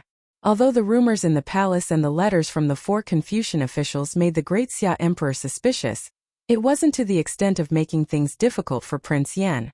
As such, the goal of the person who spread the news was too suspicious. Since it wasn't to deal with Prince Yan, then the real goal of letting Prince Yan leave was very likely to be Ningqian. She sent someone to inform Prince Yan of her suspicions. Prince Yan, who was under house arrest in the palace by the Great Xia Emperor, immediately rushed out of the palace after receiving the warning. Unexpectedly, he was still one step too late. Neither she nor Prince Yan thought that the person behind this was the military advisor of the Northern Meng imperial court. They also didn't think that Fan Lingyue would think so highly of Ningqian that he would directly send the first disciple of the Northern Meng innate stage, Si Mingjian. There was no need to use a sledgehammer to kill a chicken. Everyone knew this, but the military advisor of the Northern Meng didn't think so. He wanted Ningqian dead without a doubt. In the imperial edict palace of Great Xia, the Great Xia Emperor sat on the dragon throne and looked at the battle reports in his hands. His expression was gloomy, and he didn't say a word. Your Majesty, the city lord of Jiangyu City has been acting strangely recently. He seems to have intentions of rebelling. A black figure appeared in the palace and knelt down respectfully. Good, very good. The gloominess in the Great Xia Emperor's eyes seemed to be able to condense water. He said the word good 3 times in a row. He really had raised many loyal officials in the 4th city. Continue to investigate for me. See which other cities are rebelling. The Great Xia Emperor said in a low voice. Yes, The shadow guard replied respectfully and left immediately. After the shadow guard left, the great Xia emperor slowly closed his eyes and said softly, "Pei Liang, has there been any movement in the West Palace?" Hearing the great Xia emperor's question, a haggard old eunuch walked out and said hoarsely, "There has been no movement." The great Xia emperor nodded and continued to ask, "How is the empress?" "Your Majesty, since the empress returned to the Marquis residence in Clear River City, she hasn't come out. It seems that she doesn't plan to return to the palace for the time being." Old eunuch Pei answered truthfully. The great Xia emperor sighed softly, "She is blaming me." After saying this, the great Xia emperor opened his eyes and looked at the old eunuch beside him who had followed him for more than 40 years. He said in a low voice, "Pei Liang, do you think what I did was right or wrong?" Old eunuch Pei was very old. His face was full of wrinkles and he was thin and haggard. However, when he heard the great Xia emperor's words, his expression was as expressionless as usual. He replied, "Your Majesty is the great Xia emperor. What the great Xia emperor does is always right." Haha, the great Xia emperor laughed, his eyes filled with madness. He said domineeringly, "That's right. I am the great Xia emperor. I will never be wrong. I want to see how these little rats are going to swallow me, a true dragon." Old eunuch Pei didn't say anything. He took a few steps back and silently returned to the darkness. In the cold heavenly mandate palace, Xiaorui's crazy laughter still echoed faintly. Xiaorui, the former great prince of the Great Xia dynasty, was the current Great Xia emperor. After tearing off his cowardly and cautious exterior, it was as if he had become a completely different person. He was so terrifying and so crazy. No one thought that there would be any possibility of this huge dynasty collapsing, let alone something as stupid as a rebellion. In the end, the people of the Great Xia dynasty underestimated the terrifying temptation of power. The Great Xia dynasty was about to fall. The ambitious people in the dark could not wait any longer. This day in Qinghe city of the Great Xia dynasty, Ningqian woke up. His hair was gray and he lay on the bed. His fingers moved slightly. At the same time, a man, who was far away in the barbarian dynasty, seemed to have sensed it. Her fingers moved as well. The caltrop flower that was planted with the essence of blood in their hearts connected their hearts. Even if they were thousands of miles apart, they could not block this connection. Similarly, the barbarian king and Zhongxuan's tired faces were filled with joy. The recent days of sleepless nights finally paid off. However, there was a slight difference. The barbarian king was happy and distressed at the same time. Zhongxun was happy but angry at the same time. She had protected him time and time again, even going against the will of the great Xia emperor. However, he did not know how to cherish himself. Chapter 73. When Ningqian woke up, the first thing he saw was Zhongxuan's happy yet angry eyes, as well as Qing Ning's calm expression. But Ningqian only woke up for an instant before fainting once more. Zhongxun and Qing Ning were both startled. They immediately called for the shopkeeper to examine him. The final result was neither good nor bad. Ningqian's body was still a mess, but since he had woken up once, it was very likely that he would wake up a second time. To Zhongxun and Qing Ning, no more bad news was the best news. As long as he didn't die, nothing else mattered. 5 days later, Ningqian woke up once more. This time he didn't immediately faint again. When he saw Zhongxun, he wanted to smile, but he was powerless to do so. "Be honest. No one wants to see you smile." Zhongxun grumpily scolded him. She was the clearest about Ningqian's smile. It looked harmless, but it was filled with evil tricks. In truth, Ningqian really did want to smile. Before he had fainted, he had clearly seen the caltrop crystal flower bloom. It was very beautiful, just as beautiful as Wild. Wild wouldn't die and he wouldn't die either. There was nothing better than this. When a person was happy, it was easy for them to become excited. Ningqian fainted once more. This time Zhongxun was in no rush. She calmly had Qing Ning bring the shopkeeper over. She didn't even wait for the result before returning to rest. She hadn't rested for several days because she was worried about this little fellow. In the princess courtyard of the barbarian dynasty, Wild was weakly sitting on a bed with a pale face. In front of her was the barbarian king's face. I want to go find him, said Wild. No. The barbarian king shook his head, refusing without hesitation. That fellow had already harmed his precious daughter. How could he allow Wild to go find him? I want to go find him, insisted Wild. No. Seeing that Wild refused to give up, the barbarian king's fury soared. You're only thinking about that stinking brat. Do you even have me in your heart? Yes. A man nodded and replied very seriously and honestly. The barbarian king choked. In the end, he couldn't bear to lose his temper. He could only patiently and tactfully advise, Wild, that brat is too weak right now. He can't protect you. Once he has enough strength, you can go find him. How long do I have to wait? Asked Wild softly. Wait until he reaches the peak of the 9th rank. The barbarian king said casually. A man thought for a moment and frowned. She had forgotten to ask Ningchen what rank he was. However, since he was so good at fighting, he should not be far from rank 9, right? Thinking of this, a man nodded seriously. Okay. Barbarian king looked serious on the surface, but he was laughing proudly in his heart. He had just received the latest news. Although Ningchen had woken up once, he was almost crippled. He could go to hell if he wanted to cultivate to the peak of the 9th level. Although it wasn't appropriate to lie to a man like this, in order to prevent her daughter from being hurt, her mother's spirit in heaven would definitely support him. In Marquis Clear River's estate, Ningchen had also received the news from Zhangsun that a man had woken up. The smile on his face never disappeared, and he looked like a love-struck fool. Qingning couldn't stand it any longer and slapped him hard on the head. Ningchen grimaced in pain, but he didn't dare to resist. He could only raise his head and smile brightly.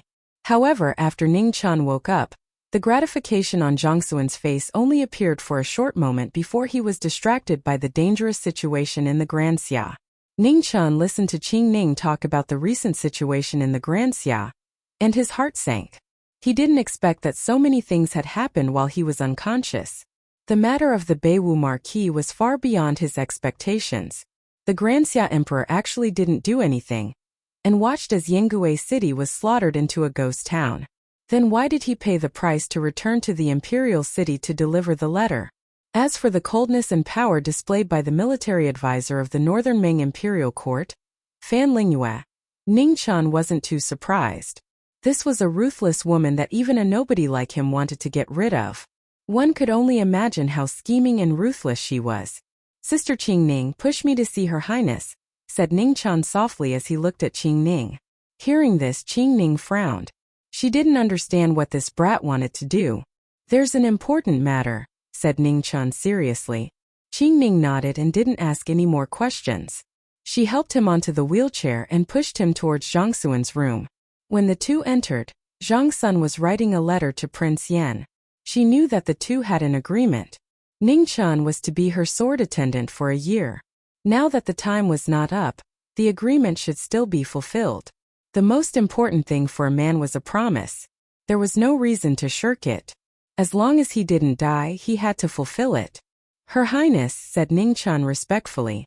And I will summon Prince Yan. You still have to go with him. After the year is up, I will send Qingning to pick you up. As Zhangsun spoke, she folded the letter and put it into faith, then handed it to Qingning.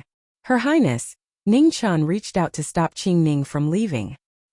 He looked at Zhangsun seriously and said, I can't go with Prince Yan, and he can't come either. Hearing this, Zhangsun frowned. She didn't like hearing these words, especially coming from Ningchen's mouth. Give me an explanation, said Zhangsun in a low voice, suppressing her patience.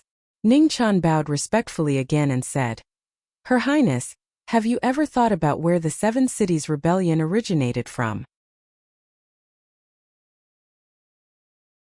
Of course, if the mastermind behind the 7 Cities Rebellion was either the 3rd prince or the 10th prince, this matter would be another matter. However, there was only 170% chance of rebellion. Regardless of whether or not the mastermind was one of the 2 princes, it had already rebelled.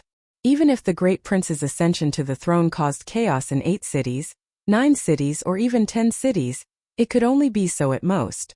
In general, the great prince's ascension to the throne had far more advantages than disadvantages. Ningqian knew that his words were somewhat disgraceful. After all, the great Xia Emperor's death had not been confirmed yet. Thus, he only dared to say these words to Zhang Sun. In reality, it was not very practical. As expected, when he heard Ningqian's words, Zhang Sun's face immediately darkened, and he gave Qingning a look. Qingning understood tacitly. She walked to the door, looked left and right and then closed the door. There's no one. Qingning walked back and confirmed. Bang! Just as Qingning finished speaking, Zhang Sun suddenly slammed the table and said angrily, "Are you tired of living? How dare you say such things?" Ningqian's words were undoubtedly cursing the great Xia Emperor to die early. If anyone else heard it, they would have died 100 times over. "I was just saying," Ningqian muttered resentfully when he saw that Zhang Sun was angry. "You are not allowed to say such things again in the future." "Not to anyone," Zhang Sun said angrily. Her anger had yet to subside. Definitely. Ningqian hurriedly nodded. He was asking for a scolding. Ningqian's promise caused Zhang Sun's anger to subside slightly. She suddenly thought of something and asked seriously, "What was the thing you used to blow up Zhengqi Palace that day called?" "Gunpowder." Ningqian's eyelids twitched as he replied. "Where did the method come from?" Zhang Sun continued to ask. Ningqian did not know how to answer. After thinking for a bit, he could only make up some nonsense. "An old Taoist priest taught me." Zhang Sun did not believe him at all. These words could only fool a child. However, that was not what she was concerned about. Since Ningqian did not want to say, she would not force him. This consort does not care if it was an old Taoist priest who taught you or not. This consort only wants to ask you one thing. Are you the only one who knows the method to make gunpowder? Zhang Sun asked seriously. Yes, 100%. Ningqian nodded and said very seriously. That is, if there was no other transmigrator in this world. Are you willing to tell me the method? Zhang Sun asked. Definitely not. Ningqian denied without hesitation. In his world, the invention of the steam engine had pushed civilization forward, but the invention of gunpowder had pushed war forward. He could not allow this world to fall into the flames of war 100 or even 1,000 years in advance. Thus, only he knew the method to make gunpowder.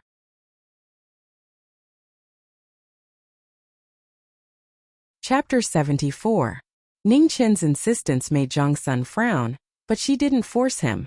She understood him better than anyone else. Making him yield was harder than killing him.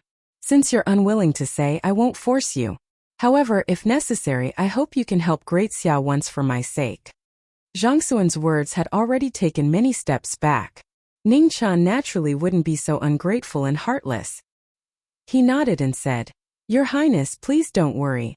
Ningqian pondered for a moment and asked in confusion, Your Highness, has Great Xia sent anyone to assassinate the military advisor of Northern Meng's imperial court?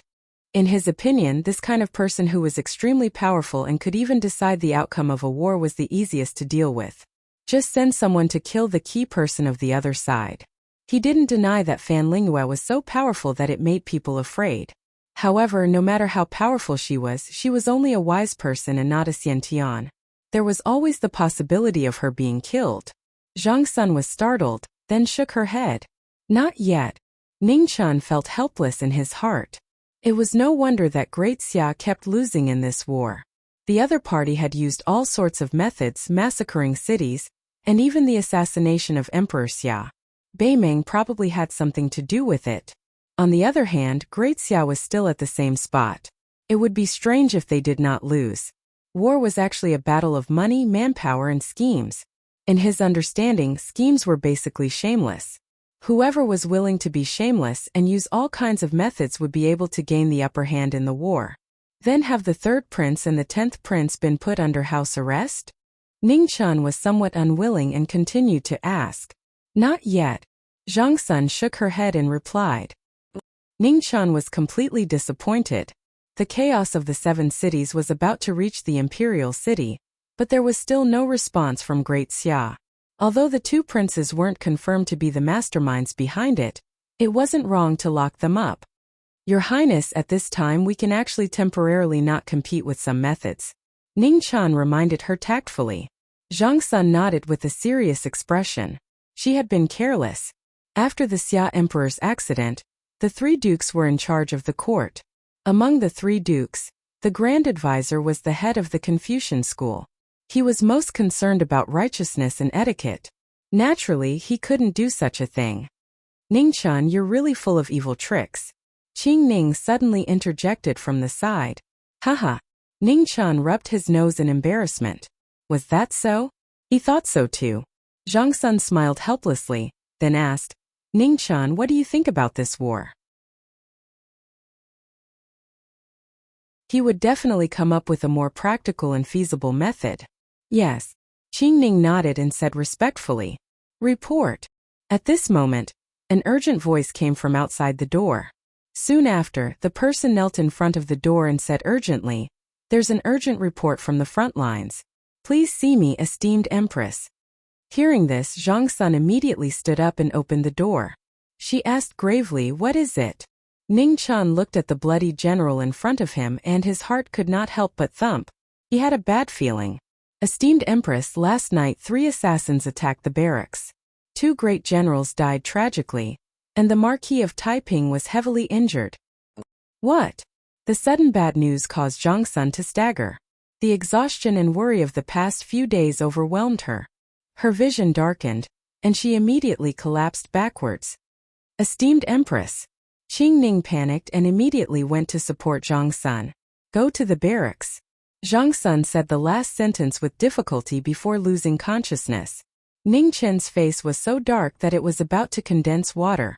This was the worst possible outcome. He had never thought that even a Marquis of the Great Xia would be assassinated. There were very few people in the world who could assassinate a Marquis. Apart from those few Xiantian experts, the number of people who could do so could be counted on one's fingers. An hour later, the carriage set off from the Marquis of Clear River's estate and headed for the Marquis of Taiping's barracks in the north. 3 days later, the carriage finally arrived at the barracks. Zhang Sun, who was still very weak, immediately got off the carriage and headed for the Marquis of Taiping's tent. Qing Ning pushed Ning Chan behind her, a trace of worry on her face. They knew very well just how great of a blow the Marquis of Taiping's assassination had been to Zhang Sun. The Empress had not been able to eat for several days already. "Esteemed Empress, long live the Empress." Zhang Sun's arrival startled all the soldiers in front of the barracks. They hurriedly knelt and paid their respects. "Rise." Zhang Sun was worried about her elder brother's injuries, so she casually said this. Then she opened the tent and walked in. The scene that greeted her made her stagger and almost faint again. Fortunately, Qing Ning was on the side and immediately went up to support her. The Marquis of Taiping was lying on the bed with a pale face. On the left side of his chest, there was a bone-deep wound that reached all the way to his ribs. The medical officer who had accompanied the army was changing the dressing. Seeing Zhang Sun enter, he hurriedly knelt down. Zhang Sun walked up, her heart in pain. It had only been a few days since she had last seen him, but something so unexpected had happened. "How are the Marquis of Taiping's injuries?" Qing Ning asked from the side. "This official has already done his best, but the Marquis's injuries are still not getting better," the medical officer said with a trembling voice, his expression troubled and fearful. "Get up. Continue changing the dressing." Zhang Sun suppressed the sadness in his heart and forced himself to recover his strong side. He shouted in a deep voice, "Many thanks, esteemed Empress." The medical officer fearfully got up and continued to clean the Marquis of Taiping's wounds. Zhang Sun felt even more pained as she watched the bloody bandages being washed off her elder brother's wounds. The army had no lack of medicine. Her elder brother had not woken up yet, so his heart must have been injured. Ning Chan looked at the wound on the Marquis of Taiping's chest and narrowed his eyes. "It's a sword wound." Qing Ning also nodded. It was indeed a sword wound. There was no mistake. Was it done by the Northern Meng Imperial Court? Qing Ning asked suspiciously. Ning Chan shook his head and said, "It doesn't seem like it. There are very few people in the Northern Meng Imperial Court who are good with the sword. Even their Xiantian doesn't use a sword. Although Si Mingjian uses a sword, it's impossible for him to injure the Marquis to this extent by himself. Moreover, when I received his sword, the difference in aura is too great." Qing Ning's expression became even more serious. If it wasn't for the Northern Ming Imperial Court, the Great Xia would have one more terrifying opponent. Actually, Ning Chun already had a suspect in his heart. However, without any evidence he could not be sure. According to the general who had reported, the 3 assassins were all swordsmen. In this world, the place with the most swordsmen was Sword City. And the only swordsmen who had the ability to assassinate a Marquis of the Great Xia were from Sword City. That sword of Sword City had once taken in 3 disciples. Now they were all experts above the 9th rank. If they worked together to assassinate a Marquis of the Great Xia, the chances of success were not small. One should not have the heart to harm others, but one should also have the heart to guard against others. Even if he used the heart of a gentleman to steal the belly of a villain, Sword City still had to guard against him. This could not be said out loud. Ning Chun could only whisper his suspicions to Qing Ning. When Qing Ning heard this, she was shocked at first. Then she walked to Zhang Sun's side and whispered a few words. Zhang Sun was still feeling heartache. Those who were involved could not see clearly, so she did not think so much. However, when she heard Qing Ning's words, she immediately reacted. She knew the origin of Sword City better than anyone else. She immediately confirmed her suspicions. Although she could not be 100% sure, there was an 80 to 90% chance that Sword City was behind this. Unexpectedly, that woman from the Northern Ming Imperial Court had also persuaded Sword City to take action. They had repeatedly assassinated important officials of the Great Xia. This was to completely destroy the foundation of the Great Xia. Zhang Sun waved her hand and dismissed everyone in the tent, including the officer who had just changed Marquis Taiping's medicine. Then she said solemnly, "Order Marquis Xiang to strictly monitor Sword City's movements. If there is any movement, immediately report back." Yes. Qing Ning received the order and quickly walked out. After giving the order, Zhang Sun felt a wave of exhaustion. In just a short month, the Great Xia had been surrounded by enemies. The Northern Ming Imperial Court in the north, the Eternal Night Cult in the west, Sword City in the east, and even the 7 Cities Rebellion within the Great Xia.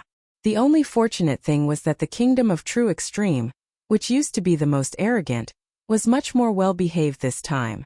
The loss of 20,000 war horses was a huge blow to the Kingdom of True Extreme. It would be difficult for the Kingdom of True Extreme to have the confidence to mobilize a large number of troops in a short period of time. When she thought of this, Zhang Sun looked at Ning Chun with even gentler eyes. Fortunately, this fellow was still by her side during this most difficult time.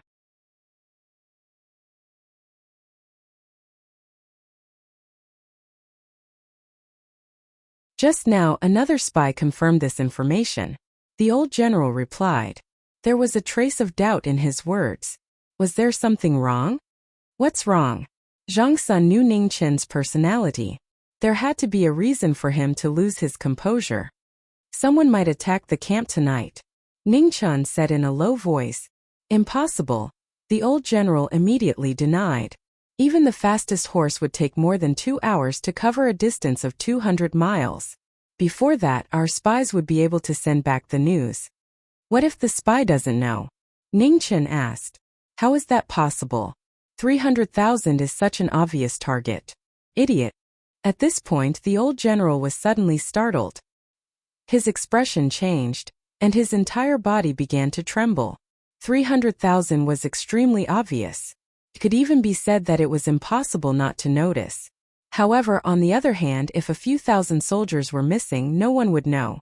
As long as the army was used as bait, these few thousand soldiers could avoid the spy's line of sight and be done without anyone noticing. This was a very simple logic. However, with Wu Ho injured and 2 generals dead, he was the only one left. It was already difficult for him to stabilize the morale of the army, so he didn't think about this aspect.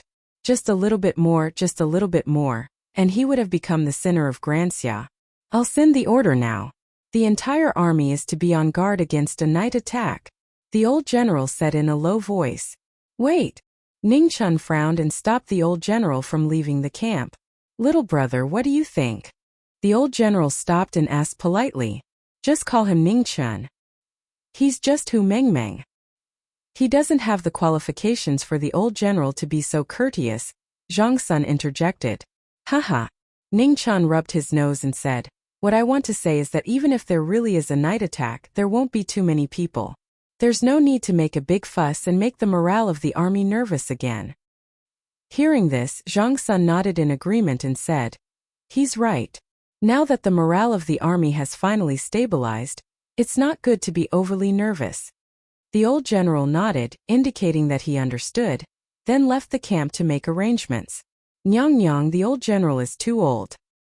He's not suitable to lead the army anymore. After the old general left, Ningqian tactfully reminded her. He had already endured for a long time. This old general really wasn't cut out for leading troops. He could handle logistics, but if he went to war, he would only harm others and himself. How could Zhang Sun not understand the meaning in Ningqian's words? She sighed softly and said, "Old General Ling has been with the Zhang Sun family for over 30 years. Even if he doesn't have merit, he's still worked hard.